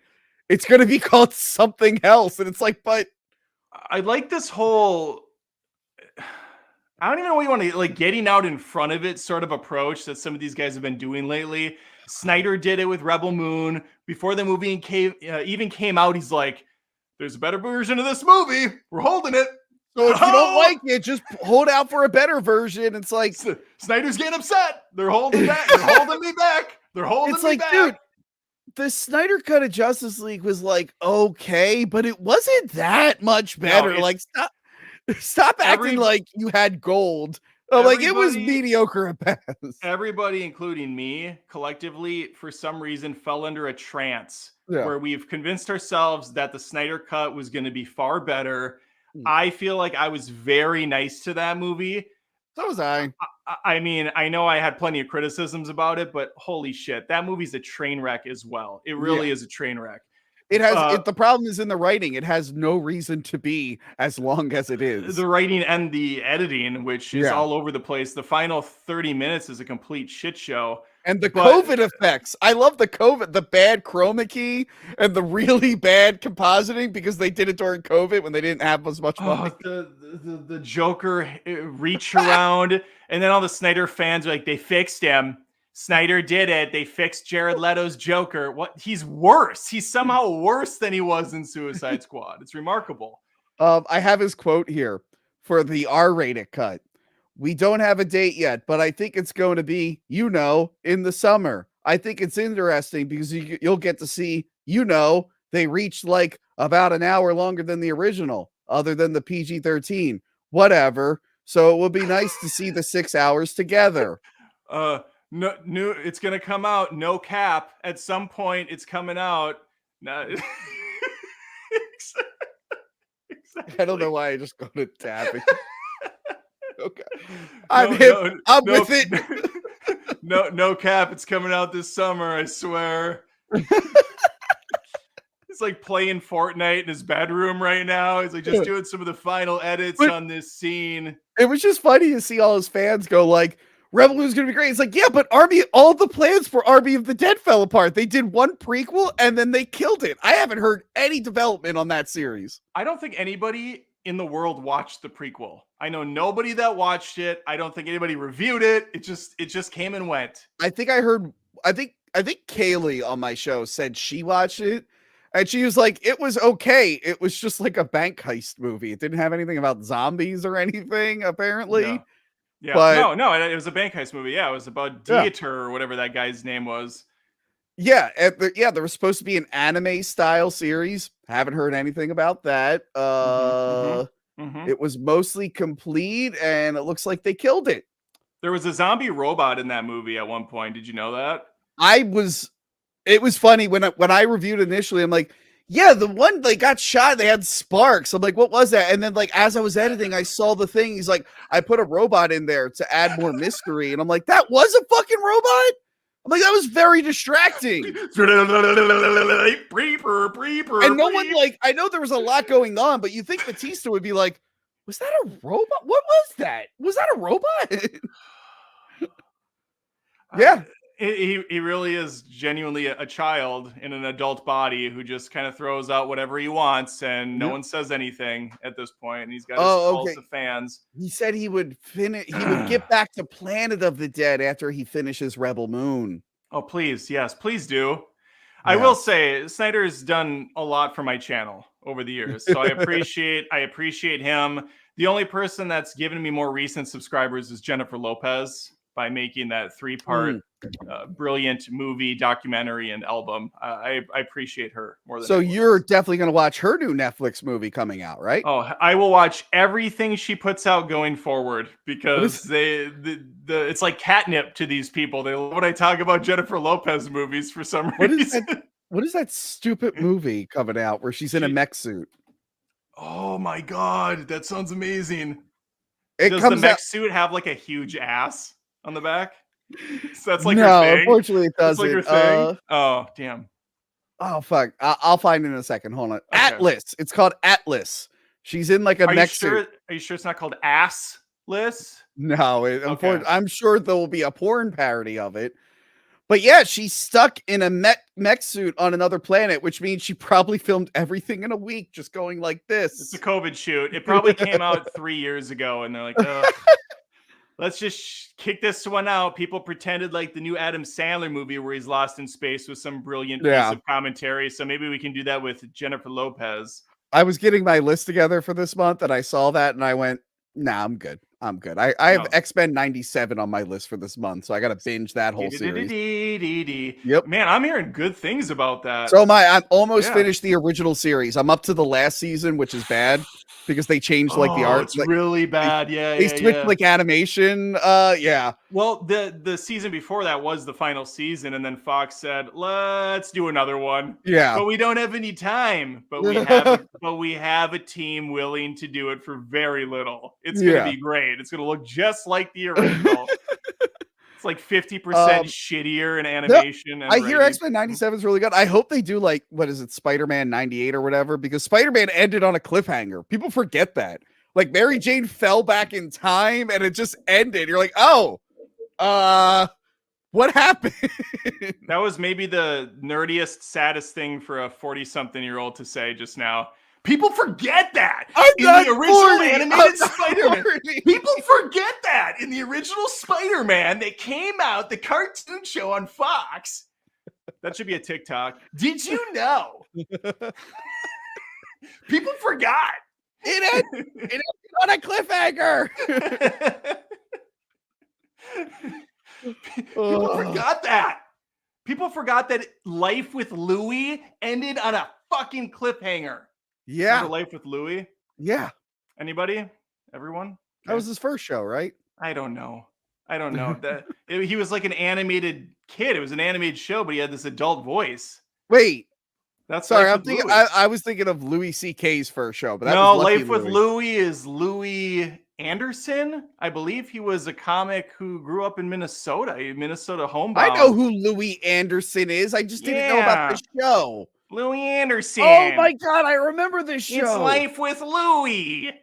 That was the time period when comics as in like comedians, we're getting cartoons because Howie Mandel had a cartoon too, Bobby's World. Yeah. Where they voice, they have their adult voices, but they're little kids. I remember I watched a lot of what you call it. I did watch a lot of Bobby's World growing up. Tony, let's do a real quick Okay. rapid fire quiz. Who Okay. can name the most shows with a comedian as the name of the show? So I'll start. Cosby. Cosby. Seinfeld. Okay. The Andy Griffith Show. Okay. Uh, Whoopi. She had one season of a TV show. Whoopi. Everybody Loves Raymond. Okay. Whitney. That's Reba. Reba was, yeah. Roseanne. The Steve Harvey Show. Fucking oh god. The Martin Lawrence Show. Martin. It was just Martin. Yeah. Martin, that's Martin it. was great. You know, out of all these shows, I found it really weird that Cosby wasn't even a character. He wasn't Cosby in the show. He was Heathcliff Huxtable. Yeah. But I think in every other instance we just said, they're playing themselves. Like Seinfeld is Seinfeld. Raymond is Ray Barone. I guess Home Improvement had Tim Allen as Tim the Toolman Taylor. So he was kind of himself. I'm thinking, what did Ellen play Ellen on the Ellen show? Ellen was, oh yeah, I don't know if she was. Because Bruce Campbell was in. I was watching reruns of that like a while ago, and I'm like, I forgot Bruce Campbell was on this fucking show. Because Murphy Brown was, I can't remember the actress, but she played a character called Murphy Brown, but it was a different comedian. I can't remember. I can't remember. But yeah, just kind of a fun thing to think about. All the shows that used to come and go with comedians as the titles of their show. Yeah. And Cosby, for some reason, wasn't Cosby, which kind of annoyed me. All right, we have a lot of super chats that we haven't seen yet. Let me get through some more of these. Logan Wolf for $17.01. Amazing. Thank you, Logan. Roadhouse, a movie about a bouncer who isn't a bouncer. That was great. So brave. Brave. Derek Evan for $2. Thank you, Derek. Don't forget The Rock peas in bottles. Yeah, that's a news story that came out. I don't like to report on the kind of tabloid stuff because I don't know if it's true or not. But yeah, the report was Dwayne Johnson was supposedly showing up hours late on set. He's having to piss into a bottle to conserve time, which I don't even know what that means. Because he's like, what is he, a truck driver? That's like a truck driver thing. And they didn't really go into any detail at all. Because I looked at a few different articles and it all just said that one line. He pees in a bottle to conserve time. What is that? What's the context there? Is he in like a fucking astronaut outfit? So he's like, oh, this is going to be faster than taking off my entire suit. I don't know. He's one of these celebrities that just thinks he's like above everyone and his time is so precious. And I don't know why he would pee into a bottle. See, I never got that from him. I always thought he was kind of the squeaky clean actor that was the everyman. Yeah. Even if he thought he was better off camera, he kind of presented himself as I'm the people's wrestler kind of thing. People's champ. The people's champ. Thank you, Tony. Thank you. So it was a little weird. This article came out. Maybe ever since Black Adam humbled him, he has fallen apart a little bit because he was supposed to be the new power dynamic. That was supposed to be the shift. And now he's disheveled. Why was he so set on being the hero of a failed franchise? Well, not only that, he was set on being the hero who's not even a hero. The comic book character is a villain, right? Or at least an anti-hero at the most, but primarily a villain. Yeah, so it was just a weird kind of guy to rally behind to begin with. But yeah, supposedly he was showing up really late and he was even stopping production for days at a time because he would just not show up to set. No. Who knows if it's true or not? There wasn't a lot of verification behind it, so I kind of didn't say anything. All right, we got more of these to go through. I really appreciate this. Where are we at? King Cold back for $2. Thoughts on the passing of Roger Corman? I was bummed by that. I mean, everyone has seen a movie at least produced by Roger Corman. He hadn't directed a movie since the 90s. He was like super influential in Hollywood. He got like Jack Nicholson his start. He got so many early filmmakers their start. And he produced like everything, mostly schlocky stuff and exploitation stuff, but Yeah, bigger I'm things looking too. back at his catalog. There's Yeah, so many fun, like schlocky movies in and here. he was beloved by other filmmakers. He you know what's funny? He shows up as an actor in random films. He had a good relationship with Jonathan Demme, who directed Silence of the Lambs. Roger Corman has a random cameo in Silence of the Lambs. He's like some politician Really? or higher up where he's like on the phone. Also, George Romero, the zombie guy, also has a cameo, but they filmed in Yeah. Pittsburgh, so that made a little bit more sense. He was there. But yeah, no, I was bummed because also this past weekend was the 30th anniversary of Carnosaur. The Sore. movie, the movie Roger Corman bought the rights to a book that came out before the Jurassic Park book, just so he could rush out a movie. Movie has nothing to do with the book, just so he could rush out a movie before Jurassic Park came out. He was the king for me of the at our local movie rental store, Mr. Movies. He was the king of the top shelf movies. That's where they put the rip-off films of real films. So it call it like the Pythons instead of Anaconda. So a lot of his stuff. I remember how do you say that? Carnosaur. Carnosaur. That was a big one that was always featured in that section. It was like the king of the shit that was up there. He was great for pumping out movies. Like famously, there's a movie called The Terror with Jack Nicholson. It has Jack Nicholson, Boris Karloff, and Dick Miller. The movie makes no sense. They had just got done filming some other movie on a castle set, and they're like, well, while we're here, let's film another movie. I just shat out a script, and they were breaking down the set as they were filming the movie. So at one point, Dick Miller and Jack Nicholson are having a conversation that's just in front of a bush, and it's all in close-ups because they just had no location anymore. The bush just falls flat backwards. Painted bush, like a Family Guy animation. Just so he was great with that shot, but again, he got so many people their start in Hollywood. Like Hollywood as we know it kind of exists because of him. So that's all. Yeah, it's a legend. A legend. I'll pour one out for Roger. Pour one out. Back when movie rental stores existed, and I would rent these. Well, Adam, there's one right here just waiting for you. Oh, yeah, that's right. You have one in your very basement. Logan Wolf's back for $8.78. Tony, have you seen the new season of Them on Amazon? About halfway through, and Luke James is giving a seriously unsettling performance. I didn't see the previous season of Them. Ooh. I didn't know it was. I saw Abigail with my cousin, and they played a trailer for this new season.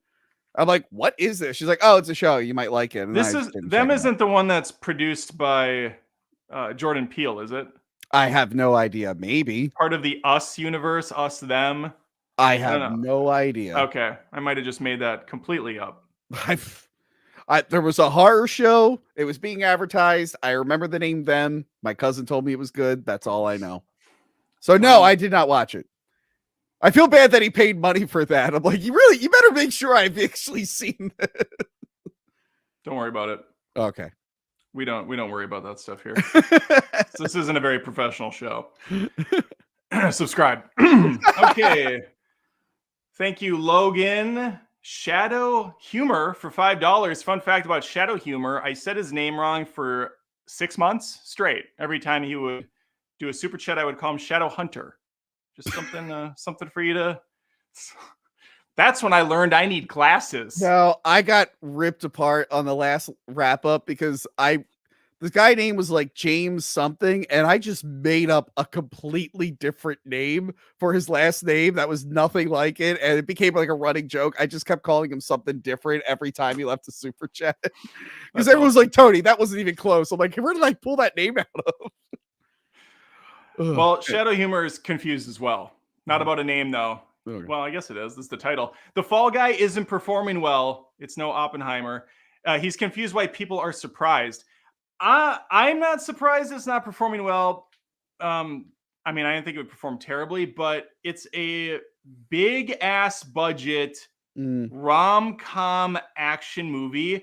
you are segmenting your audience there. People that go to rom-coms are not one-to-one with people that go to action movies. They're different audiences. So marrying those together, you have to have a lower budget, like a Mr. and Mrs. Smith, or even that Tom Cruise Cameron Diaz movie. I don't think that performed very well at the box office. I don't think so. But I'm thinking of two A-list stars. But yeah, it's too different of a genre to throw at people. What's they made a movie with Sandra Bullock and Channing Tatum, which was an action-heavy rom-com, but it looked very cheap. The Lost City or something. It was basically a rip-off. The Lost City. Yeah, that was kind of a rip-off of Romancing the Stone, but that was like a romantic comedy. Yeah, it had some action, but I think that was the right way to do it. Yeah, lower budget. Definitely had the advertising was focused on the humor, whereas I thought The Fall Guy was kind of all over the place with where it was marketing. Some of it was saying it's a love letter to stunts, at which point your wife's probably not that interested in that. Some women like that, but I think that's more of a guy thing. And then on the other side, it was like, oh, this is very much, like a love story between these two. And then you're turning off some of the guys that go to The Beekeeper and think it's an A movie. It's just, you got to pare back on the vision or use budget. Cheaper actors. Don't use Emily Blunt and Ryan Gosling. Get Jason Statham instead. He's working for very cheap. He's knocking out Meg movies in between shots of another movie. This guy's doing everything. He's the same character in every single movie. He's just Jason Statham. The Fall Guy is on my list for this month. I haven't seen a single movie this month. I got to do that next week. I've been shooting a shit ton, so. I think it's funny that, it is incredibly sexist, whether people think so or not, but the term Mary Sue is hilarious because then you have Jason Statham, who is like legitimately perfect in pretty much every movie he's in. He's just great at everything all the time. But we don't call him like a Gary Sue. He's Jason Statham. Yeah, well, no, that's the thing. Gary Stu used to be the name, and like Mary Sue, I think, was the female version. But for some reason, I never heard Gary Sue in my life. Oh, I used to hear Gary Stu like way back in the day. Oh, wow. They were kind of Mary Sue is like jumping off from that. I think so. They were kind of interchangeable. Mary Sue, Gary Stu. But yeah, for some reason, I guess because there's that feminist website, the Mary Sue, and people love to bitch about that site and bitch about Mary Sue's. But yeah, Gary Stu is the male version of that trope. Yeah, I just it's marketing. Like guys like going to action movies where the dude's awesome and he looks jacked and he can take anyone out. We don't really care if Jason Statham in The Beekeeper has baggage, or if he's unable to perform in bed, or if he has, it doesn't matter. But when you do that same character as a female, and then you talk down to your audience, that's the problem that Hollywood's having with these female versions of the character. They need to know what lane they're going in and who they're marketing to. And that's where The Fall Guy fails as well. Like, either be a movie about badass Ryan Gosling being a stunt guy, or be a romantic comedy that just peppers that in. But I don't know. I like The Fall Guy. I thought it was a very fun movie. I know a lot of people enjoyed it, and then there was some that didn't at all. I'll be the judge of it. Yeah, please. You're kind of the be-all, end-all say as far as everyman commentary goes. Obviously. Okay, thank you, Shadow Humor. Not Hunter, Tony. Perm. Ooh. Shot out of a fucking cannon with $10. Sup, y'all? I'm a guy in my mid-40s realizing the golden age of cinema is over. I went off script there. Oh, well. Now we have streaming and AI to save us. Sarcasm. Also, I'm okay if every movie has at least one hot blonde. Yes, Perm. It's over. It's all over, Perm. I don't know, because I'm thinking like, you know what? Because there was probably an old guy in the 60s after the big studios kind of fell because their historic epics crumbled and their westerns crumbled, and they started doing indie stuff, which is where Roger Corman kind of came out of. I bet you there was a guy there be like, oh, what's this Easy Rider shit? I miss movies like Ben-Hur. Cinema is over. So yes, sir. I feel like it goes through phases. Yes, sir. A nickel and a hand job watching a John Wayne movie is a perfect way to spend a Saturday evening. Now we have these new fandangle technologies coming out with this motion picture association and their unionization and their colorization of film. Get that noise out of here. I'm on both sides of this. I agree, Tony. There was definitely every generation's gonna hate the music that kids are listening to in the movies. It's all the same over and over. History repeats itself. I do genuinely fear that movie theaters are going the way of the dinosaur, and that's just based on anecdotal evidence and some actual raw, hard facts as far as movies bombing constantly now and not being able to find an audience to go to these things. So I do think streaming has really undercut, and Hollywood kind of ate itself in that regards. Whether that's intentional or not, I'm not sure. But they've definitely devalued going to the theater when these movies come out to stream in like 2 weeks or a month or sometimes same day. It's pretty insane that. But there's also I'm just talking about the quality of movies. The theater people, because like people forget, like a Blockbuster had a big effect on Hollywood movies because they just wouldn't allow some of their movies in their store. So big budget theatrical films were kind of tailor made, so they'd hit the shelves on Blockbuster, so people would pay for them. So it goes to ways. I remember a lot of early 2000s movies felt like commercials. They had like every other song was like a pop song because they wanted to sell a CD. They had the latest Sony gadget. So it goes through phases, I think. Where getting people in the theater, that's hard to do these days. But the quality of the films, it's always going to be all over the place, I think. I also can't think of, I think another big thing that helped movies in the 90s and early 2000s was the fact that it seemed like they were able to iterate better and they were able to wow people with new tech and new ideas. I mean, I remember The Matrix coming out and being absolutely mind fucked by the tech that they were using in that movie and how they just told the story. Fight Club blew me away with some of the effects work and just how that played out. And then you think of like Avatar and how it brought in the new 3D renaissance that didn't really go anywhere, but James Cameron movies were amazing with it. I can't think of anything really hitting that next level to drive people to talk about movies like they did when these movies felt fresh and new. Everything feels kind of formulaic and boring now. I think that's the big problem is these movies all feel so generic and overdone. Obviously great ones still are made though. I think there's a lot of great movies. I just rewatched Iron Claw again. Movie is brilliant, I think, from front to back. I think I'm gonna actually like sit down and watch that this week. You should. Lindsay was, my wife was in tears like 3 times during it. She just, she loved it.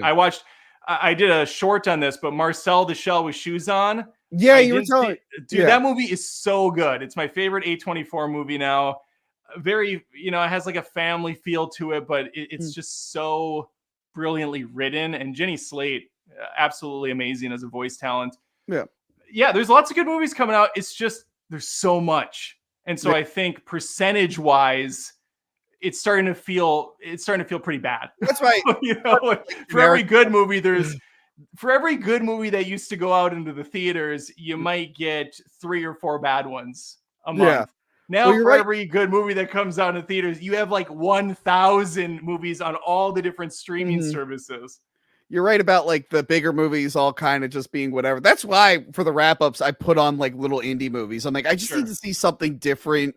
Whether it sucks or not, I just need to see something that I can't like predict what's going to happen. Right. Like I need some random stuff in my life on a smaller budget that has to be more creative.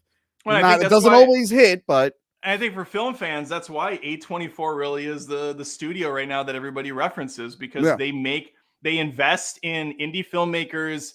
They invest in stories that are completely out there. Sometimes they land perfectly. Other times they just piss me off, but someone there appreciates it. And that's working. Yep. Thank you, Perm. It's not all over. It's not all doom and gloom, but I get where you're coming from for sure. Yep. Logan Wolf for $5. Adam, I think he meant Covenant. Adam, Covenant really is that good. One of my faves of that year. Okay. Oh yeah. Yes. Covenant, the Guy Ritchie movie. Yeah. I know. I heard it's really good. I gotta watch it. Okay. It's on my radar. I didn't even hear about this thing. I know. It just, Guy Ritchie movies now just come and go. Like they're nothing. Okay. Thank you, Logan. Chris, back again for $1.99. Thank you, Chris. David got the Southern charm. You'll enjoy the clip. What? I don't know. Is that a reference to an earlier post? Oh, was he talking about David Corn Sweat? Yeah, yes. Corn Sweat. So it's a reference to that. Yeah, okay. Corn Sweat. I went back. Thank you, Chris. Sorry about that, Chris. David's got it going on. He looks like a young version of Henry Cavill. He looks just like him. Derek Evan for $10, a gorgeous $10 super chat. It was true. Dwayne made a video showing off his shoes, and it was just on a table in his gym. He's a big guy. He probably knocks them over on accident sometimes. What, the piss bottles or I don't his know. shoes? I don't remember talking about shoes. Dwayne made a video showing off his shoes, and it was just on a table in his gym. The piss bottle must have been on a table in his gym. Are you sure it wasn't his alcohol that he's peddling? Because he has his new line of alcohol. Oh, yeah. At my bar, they got rid of it. But during WrestleMania weekend, I guess they did like a lot of advertisements in like Philly bars. Yeah. And at my local dive bar, I went in there for the first time in a while, and they just had a big cardboard cutout of The Rock, and I kept taking selfies with it every time I was in there. But I went there the other day, and it was gone. I'm like, oh, where'd the cutout go? Come on. That's still my favorite photo of my dad. Pour one out for him as well. Is at Disney, I have this photo of him with his arm around Jessica Rabbit, a cutout. I'm like, this is how I always want to remember my dad. It's like a perfect encapsulation of him. And I love Jessica Rabbit, so it was a win-win. Two of my favorites together. What do we have here? Kyle Nelson for $5. Thank you, Kyle. Roger Corman gave James Cameron his start on the movie Galaxy of Terror. The movie where a slug bongs a girl to death. The movie where, I think he meant where. The movie where a slug bangs a girl to death. You have to start somewhere. And of course, James Cameron from there went on to get fired from Piranha 2: The Spawning, and he wasn't credited as a director on it. Yes, of course. And then he did effects for James Cameron. He did effects for James Cameron. He did effects for himself, yeah. He did effects for John Carpenter. He did a lot of matte paintings and Escape from New York. Tony, I did a deep dive on James Cameron for Screen Rant. Ooh. It's 20 minutes long. You can watch that. It's wow. Did you plug it into ChatGPT? No, I didn't. This was pre Chat GPT. This was all Adam GPT doing his homework, learning about Cameron, how he rose like a legit rags to riches story. A guy who worked the lights, that he did everything in the studio, and he worked his way up into a director. But yeah, the guy is truly one of the few who made it on his own merits. Yeah. Michael, $1.99. Thank you, Michael. Which had better post legacy? Corman or Kaufman? Okay, I'm friends with Lloyd Kaufman. Don't make me decide that. I mean, Kaufman is responsible for a lot of people getting their starts too. They become really famous just as well as Roger Corman. I think maybe Roger Corman, the movies produced under Roger Corman are more popular. But Lloyd Kaufman, of course, he did Trauma, Toxic Avenger, and stuff. Don't make me choose between both. They're both great. And Lloyd was on my show. Yeah, most of what I know Lloyd Kaufman for is being on other YouTube channels. He's a very sociable guy. Like, who is this quirky dude? That's awesome. Me and Lloyd Kaufman together is fun because we are both like shameless self-promoters. So getting us in a room will just be assholes. That's awesome. And the final super chat before we do our final topic from Chris, a gorgeous 1999 super chat. You've never seen anything like it before. Can y'all react to the clip of David? It got me thinking he might become the best one yet. Got me actually super hyped. It's the one with him sitting. It has 200,000 views. Okay, what was the name of the show again? I can't put it on here, or I will get YouTube. No, I just want to look up the clip. David Ball Sweat, Corn Sweat. What was the name of the show? Was it an interview? Hold on. I'm looking up the super chat. Please look it up. Yeah, please do. Hold on. I forgot there's like a paramount importance that we get this figured out. Okay, he said there's a clip on YouTube of David Corn Sweat in his show Hollywood. It's 30 seconds long. Okay, so Hollywood. We'll look up David Corn Sweat. David Corn Sweat. The show's called Hollywood. That here we'll say Hollywood show. Hollywood on Netflix. See, there's too many. You can link it in the regular chat. You don't have to do a super chat. You can link to it. I think you can do links in the regular chat, It right? depends if you have that turned off. Type out the link without the HTTPS : // Yeah. Wait, hold on. I'm doing this for this guy. He's very dead set. I admire his persistence. Hold on. David Cornsweat. Oh, okay. I found the clip. Did you find it? Okay. Well, I can't. Don't play the audio or anything. You have to watch it yourself and react. No, but if you want to watch it, it's called David Cornsweat's Clark Kent is a Clear Vision. So they're cherry picking scenes that make him look like a good Clark Kent. I'm gonna watch it right now. I'll let you know what I think. David Cornsweat Clark Kent is a what? True Vision? Clear Vision. Clear Vision. Okay. Okay, I'm gonna watch it. Oh, there's the 30-second clip. All right, we're watching this now.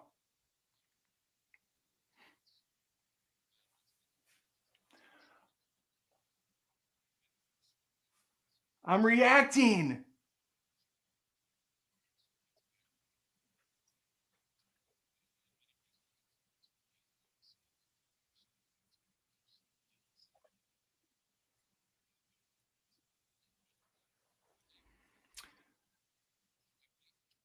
Okay, yeah. All right, yeah. That was fine. He did a slap at the end. That's what won me over. The slap that he did with his hand. Seems very Clark Kent. I hope he adds a little bit of his own stuff to Clark Kent. You know, it seems very what I'm used to seeing from Clark Kent. He just needs that little curl going down. I like that he has the curl in the new little one. The wispy curl. Tony, what'd you think of the new Superman suit? It looked fine. I'm not crazy about the collar. They've added that in recent years to the comics, but other than that, I thought it looked fine. I'm glad the red trunks are back. The underwear. Yeah, Superman and if you're gonna do the gray suit Batman, he looks weird without the black trunks. Why do we do this? Why do you guys do this? It's underwear. He's wearing underwear outside his pants. They're not trunks. But no, it's a throwback to what circus strongmen used to wear. I don't care what it is back in the fucking 50s. But it looks, I'm just saying, like when Batman's in a black armor suit, I don't care. If you're doing the gray suit and the Superman suit, it looks bizarre. Like it's a good way to break it up, and it just looks weird without the red trunks or the black trunks. So I'm glad I don't think Logan has the blue trunks on as Wolverine in the new Deadpool, does he? No, with Wolverine, it doesn't bother me as much. Oh. It's just Superman and Batman.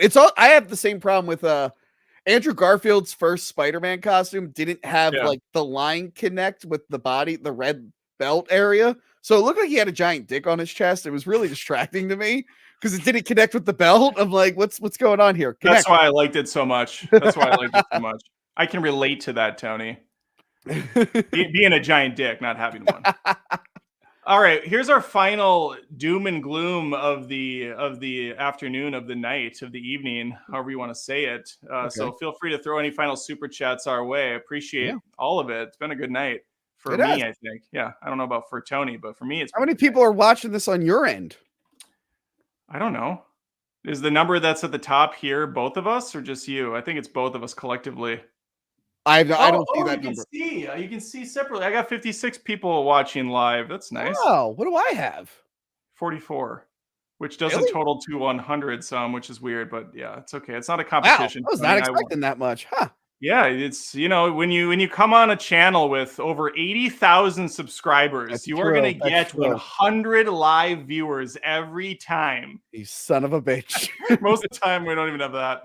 Okay, here we go. Are you ready for the news of the night that's going to blow your fucking drawers off? Oh, we're still doing that. Oh, yeah. One more. This is the final piece. Okay.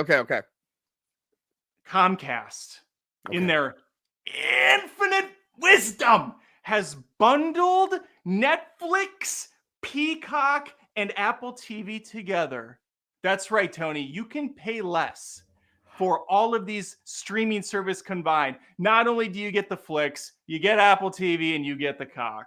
You want to watch your favorite movies on the cock? You can get it bundled in with Comcast. Isn't that great? It sounds almost like cable in a sense.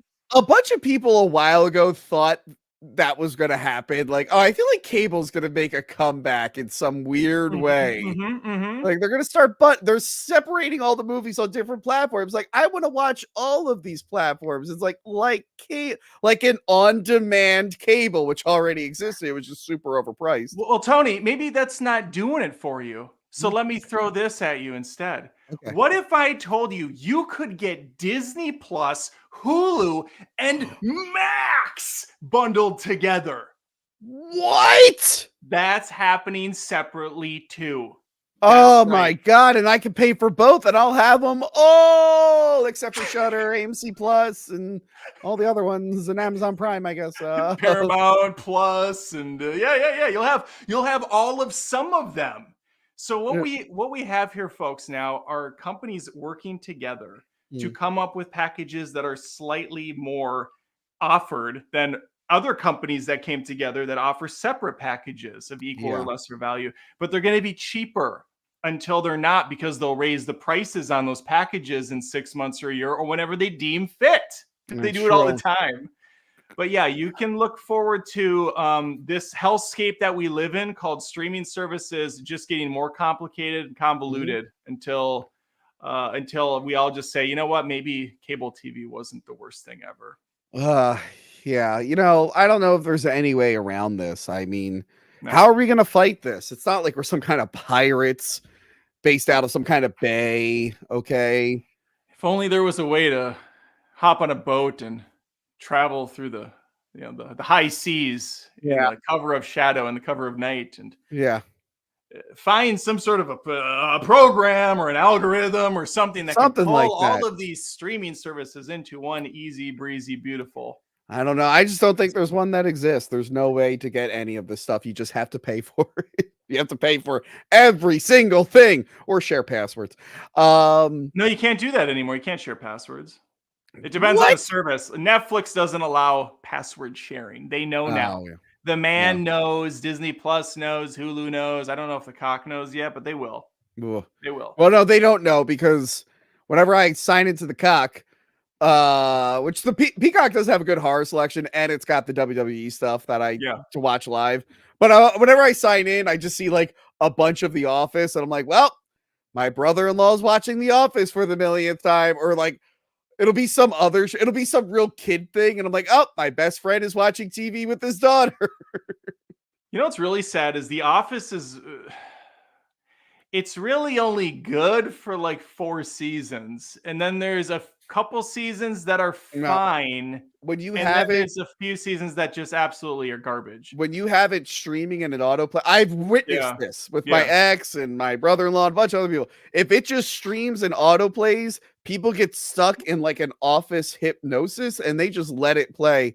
They'll watch the same season they hate like 50 times. I know. Like 4 or 5 moments. It's comfort food. It doesn't matter. But like if we're objectively looking at it, the show gets so bad. I mean, I'm not like I have all the X-Files, but not all. I don't have the new seasons, but I have like the first 9 seasons of the X-Files. Yeah, I have. I rarely pop in season 8 and 9. Maybe a few episodes here or there, or if I'm just binging the whole series. But are you disrespecting Doggett right now? I like the idea of Doggett. Okay. I like that he didn't come back for the revival, so they couldn't figure out a way to mess with him. I did enjoy that they made Reyes a bad guy because they realized no one gave a shit about Reyes. I didn't finish the new stuff, so I walked away. I watched, I think, the first, like new season 10, and I thought it was not great. There was a fun comedic episode, which for some reason... the comedic episodes were good both seasons, They're always good. Those seem to be the best episodes of X-Files just in general. But no. Fight Club with what's her face, Kathy Griffin. That episode sucked. Where Kathy Griffin were twins and they made everyone fight. Kathy Griffin kind of just in anything sucks. Even the Seinfeld episodes she in are some of the worst ones. Like the Jerry Seinfeld's The Devil. The Devil. That episode, she's not good. The funny thing is, next time Kathy Griffin's trying to get attention, can we get Michael Richards to go up to her and be like, why don't you just give up? Or be like, I know how you can get a lot of attention. It may backfire, Now let's go to the comedy store. And I have an in at the comedy store. What's the deal with scanning the room?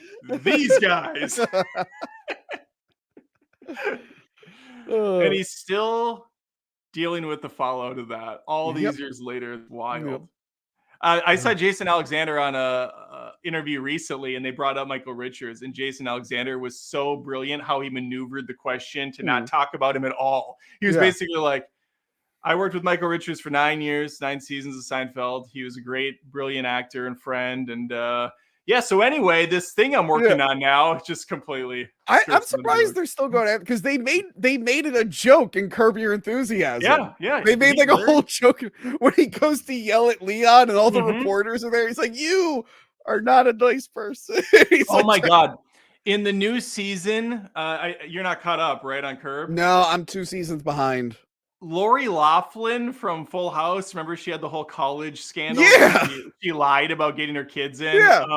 She's in the new season of Curb, and she plays herself, and she freaking does the same thing on the show. She lies to get into the golf course. Oh my God. She has to be like the partner with Larry, and she keeps doing all these like sketchy things.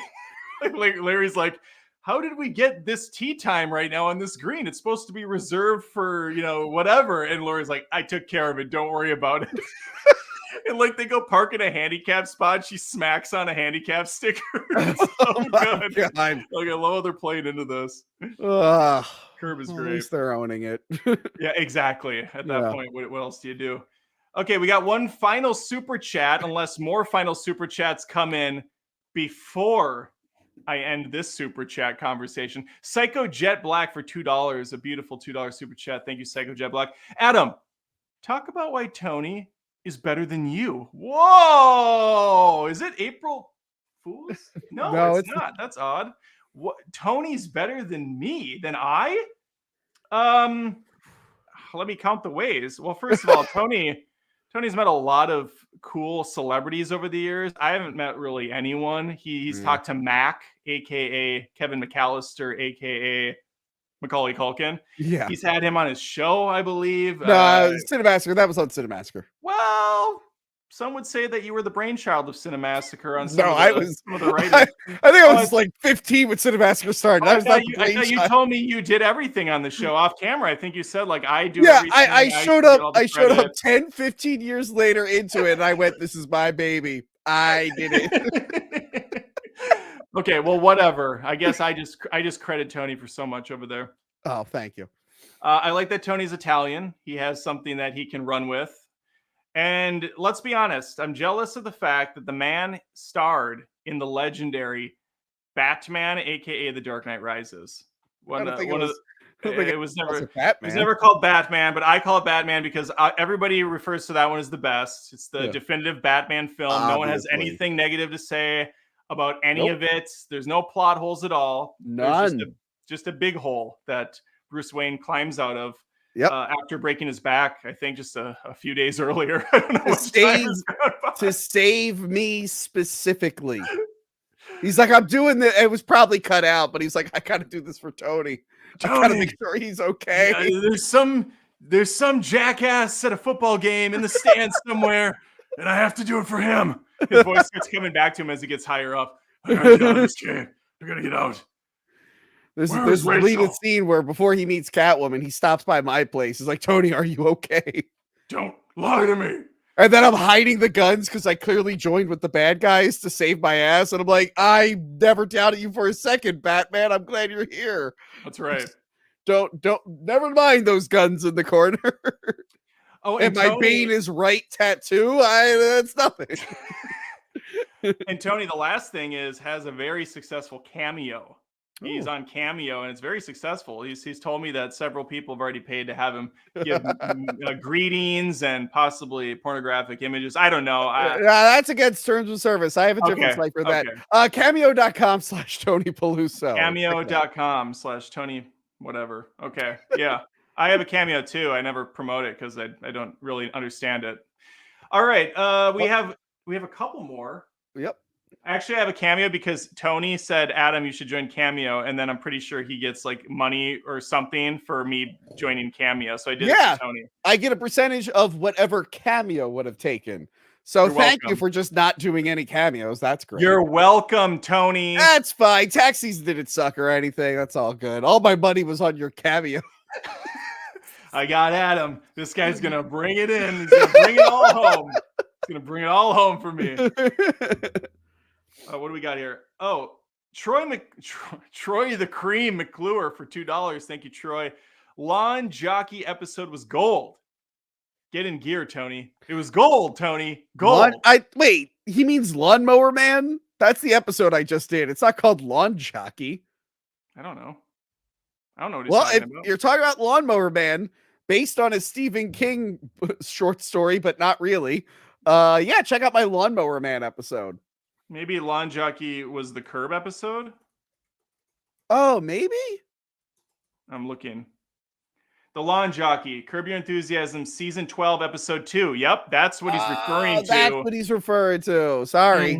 I don't remember the titles of the episodes of the shows, but that's on me. We got there. Thank you, Troy. Perm for $5. Thank you, Perm. I'd hate to be either of your tax guys splitting up these super chats, but this was fun. Thanks, guys. Thank you, Perm. Well, look, guys, I'm paying quarterly this year, and I have a payment coming up in like a month or so. So get those cameos in and super chats and Adam's cameos. Get them in. Get them in. I do TurboTax, so I do it myself with the power of technology. Because I used to pay a freaking tax guy way too much. He did way too little. You know, that reminds me, on my second channel, Adam Does Rants, which you should subscribe to. I should do a rant on tax people. You should. What are they called? Tax people. Tax specialists. I should call them taxidermists and confuse the two things that are completely unrelated. Why the hell is it called the taxidermist when you're stuffing animals? I don't understand. Where did that come from? Was a guy like cutting off a deer's head and putting whatever stuff on? He's like, oh, this is really taxing stuff. This is really taxing work right here. Wait, taxidermist? I don't know where the dermis came from. It's really taxing stuff. Thank you, Perm. Limp Wang. Wonder if he's related to Limp Biscuit. I don't know. $1.99. Have Tony say "Snakes on a Plane's" iconic quote. I got you. Ready? Snake. Was that the one? That's the one. Yeah. The one by Samuel L. Jackson. Enough is enough. I've had it with these motherfucking snakes on this motherfucking plane. You nailed it. You're going to get a thumbs up for that. I don't have it on my end. Oh, you don't have the gestures? No, I don't. Do you want to rock out for a second? Do you want to rock out? I wish I had it.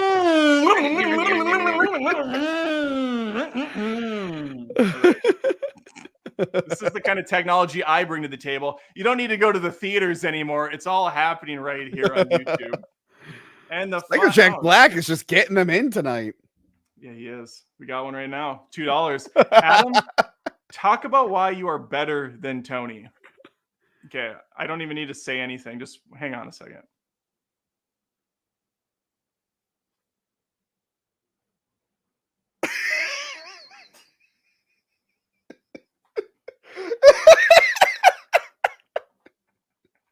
That was the thing you ever done. You son of a bitch. Boom, boom, boom.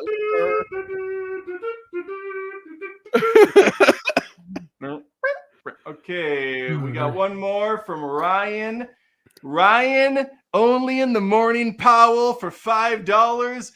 Will we ever see Adam in Tony's video store in person? Hey. When, Adam? You were like, Tony, I'm going to move closer. We're going to be best buddy. I mean, it's like still like 6 or 7 hours away, but we're going to be best buddies. And you haven't come here once. I guess you hate me.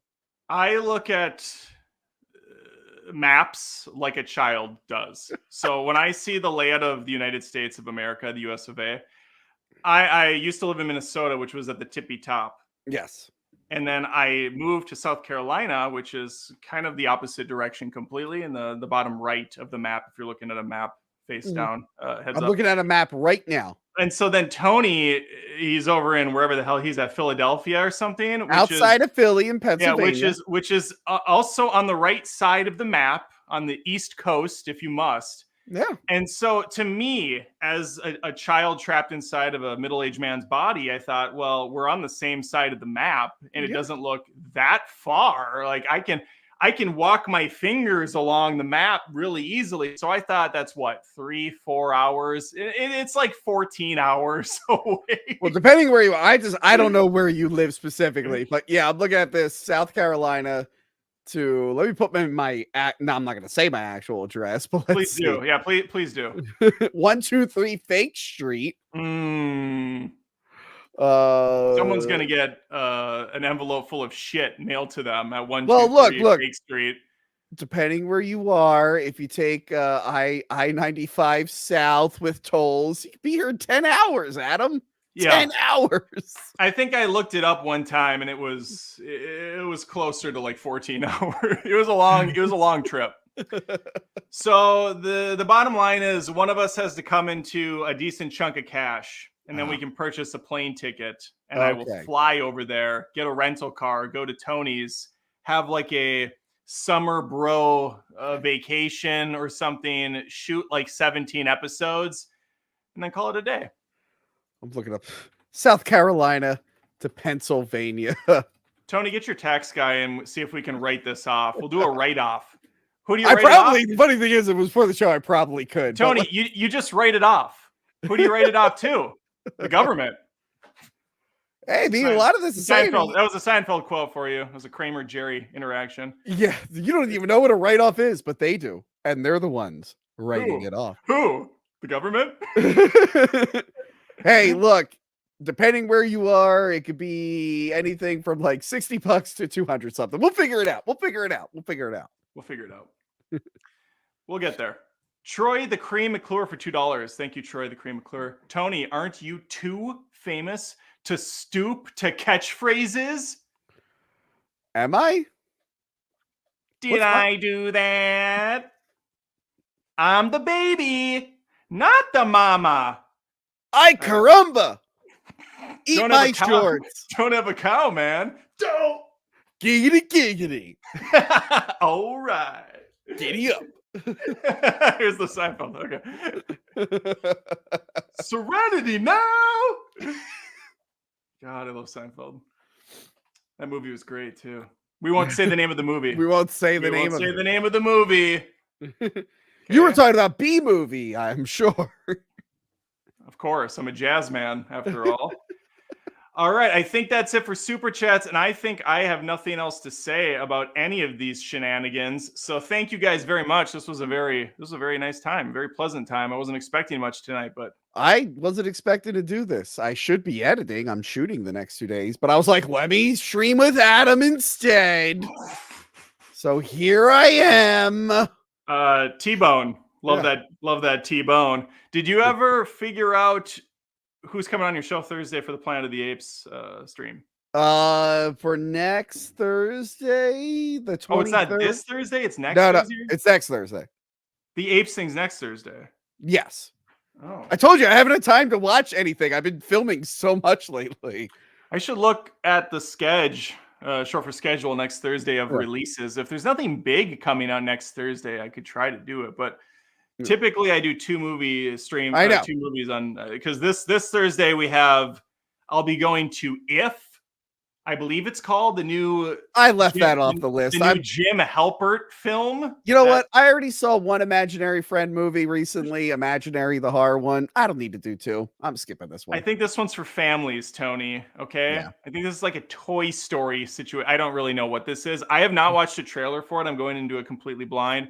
What? I feel like I see trailers for it all the time. I have not seen a single trailer. I've purposely been avoiding any trailers when I go to movies now. I show up, I'll walk into the theater, and if trailer's going, I walk right out.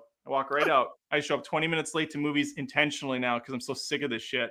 And I want to be surprised a little bit. So I'm going to that, and one that you're probably interested in, I think The Strangers is out as well. I'm not interested. I don't really care for the original. Didn't see the sequel.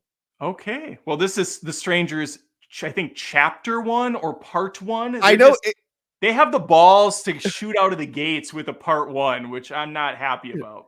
And it's a prequel, but it looks like the same exact movie that I saw in 2008, just with different actors. Yeah, it looks like the same thing. Yeah, that's what we do. I got Rennie Harlan directing it. It's gonna be like It's gonna be like Roadhouse though, where they're not actually strangers.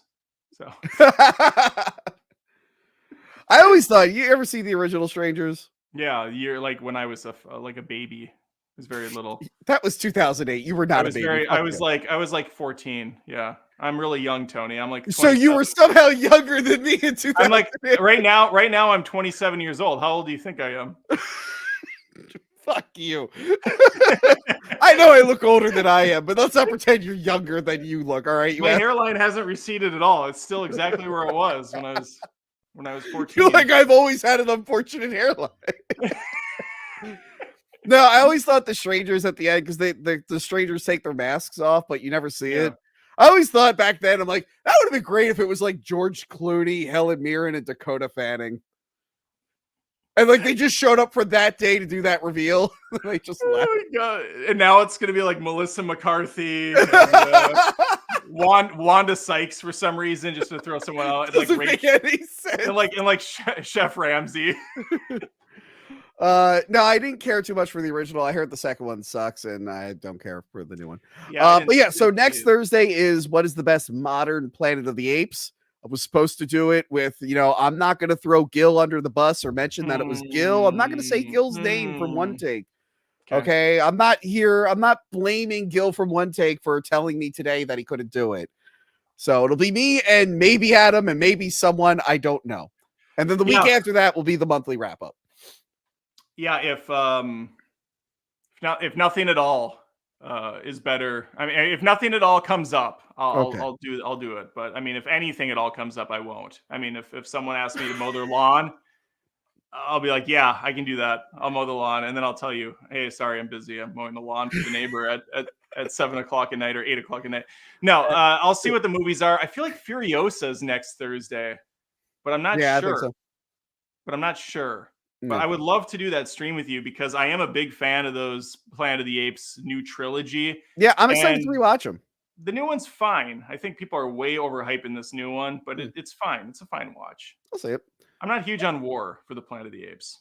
I'll say that. Really? I enjoyed it, but I haven't rewatched it. So I'd like to rewatch it because now that my expectations are a little bit more in check, I thought Don was just absolutely brilliant. Yeah. You weren't ever going to beat Don, I think, is the problem. And I went in thinking they maybe could. And we have one more super chat for the night to end it all.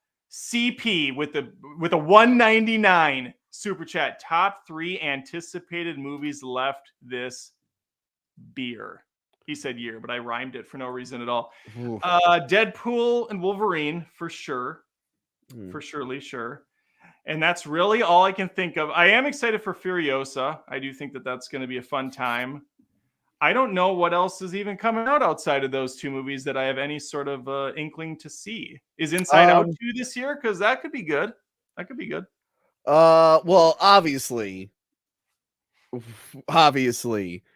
Venom 3. Venom. I'm so excited for Venom 3. And I think around that time, we'll also be getting Kraven the Hunter. Hell, that's my number 2. Hell yeah. What about Alien Romulus? You excited for that? No. No. Okay. I know you're. You know what? Maybe it'll be safe and fine. Yeah. But I've never seen a good Alien film in theaters in my lifetime. So that's a fair... I'm not gonna set it. Fool me once, shame on me. Fool me 3 other times, I give up. I'm not bothering with it. What are your thoughts on Quiet Place? Quiet Place Day 1. I didn't see Quiet Place 2. I probably should catch up on that. Oh, it's good. I liked it. It looks interesting. I'm sure you already got your tickets for Gladiator 2, of course. Don't remind me that fucking thing is coming out. And Beverly Hills Cop 4, of course. Well, that's going to be a stream. That's a streamer. That's a Netflix exclusive. I don't know. Oh, The Crow, Tony. You're really excited about The Crow. I reviewed the original Crow recently. Yeah. Oh God. I'm actually looking at a list, And it's like everything that I was excited for, I think already came out. Yeah, this is not good. I'm looking at these two. That new Transformers animated movie looks like the shittiest thing ever That seemed conceived. like a good idea, but yeah, that trailer did Oh, nothing. it looks awful. What do we got? Sonic 3. I'm sure you're big into the Sonic movies, so you'll Nope, see didn't that. care Yep. for the first one, You didn't bother you with the second. you like the Sonic movies, so you'll be the Joker 2, Joker 2, whatever it's called. I'll see it. Yep. I'll see it. Blade, for some reason, they continue to put on these lists like it's Blade ever is coming not out. coming out Like this it's ever year. coming out. God, Jesus, there's like nothing that's yeah, this isn't grabbing, great. at least not on this list. Well, I'm looking at a bunch of them too, and I'm not seeing Moana 2. You know what? I like Moana. I'm a sucker for Disney Pixar movies.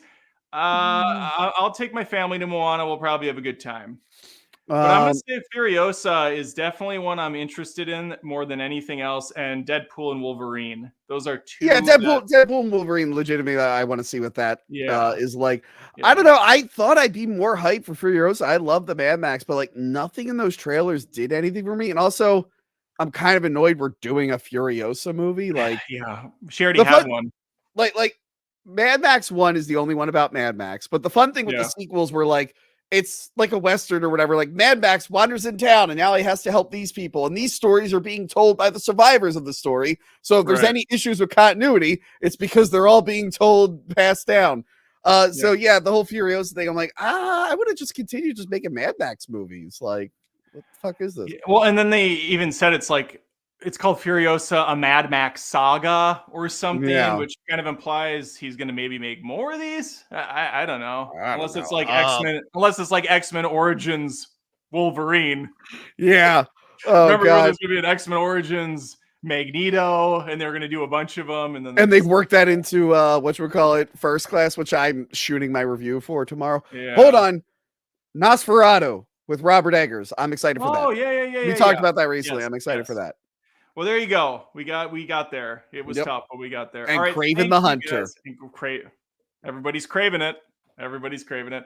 All right, guys. Thank you very much, Tony. This is always a good time. It Love was. talking to you. Love talking movies. Love talking movie news.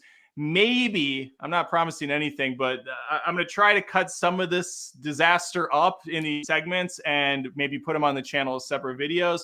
We'll see how much editing it is and how it goes, but maybe look for those. Otherwise, I will have those 2 movie reviews out later this week.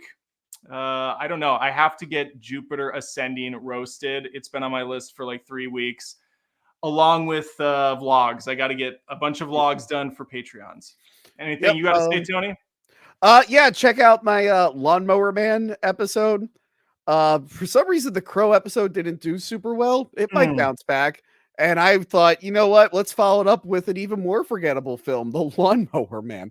Have you done Virtuosity yet? That would be even No, more but I think it's the obscure. same director. I think I might do I think it is. Virtuosity.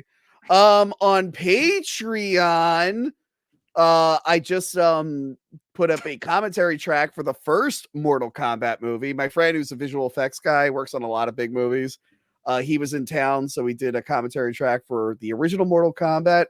I was going to ask you if you want to do one for Mortal Kombat Annihilation, Adam. Yes. Oh my God, I love that movie. It's so yeah. terrible. All right. It's Let's so get that terrible. on the list. Yes, absolutely. And Also, you excited for Mortal Kombat 2? No. Coming out. Warner Brothers is bringing that shit back. Yep. Nope. Coming back. Yeah, just go back and check out my recent videos I put out. My Godzilla podcast, it's still on hiatus. The YouTube channel was deleted, but the back catalog is still wherever you can find podcasts. So awesome. I'll keep you guys updated when I learn anything about it. Alrighty. Well, there you have it, guys. Thanks for watching, Tony. Take a drink of water while we end the stream. We'll end I actually did really good, but now I really need to pee. Need to drink some water, and then we'll pee. Okay. Okay. Thanks for watching, guys. We'll drink you out.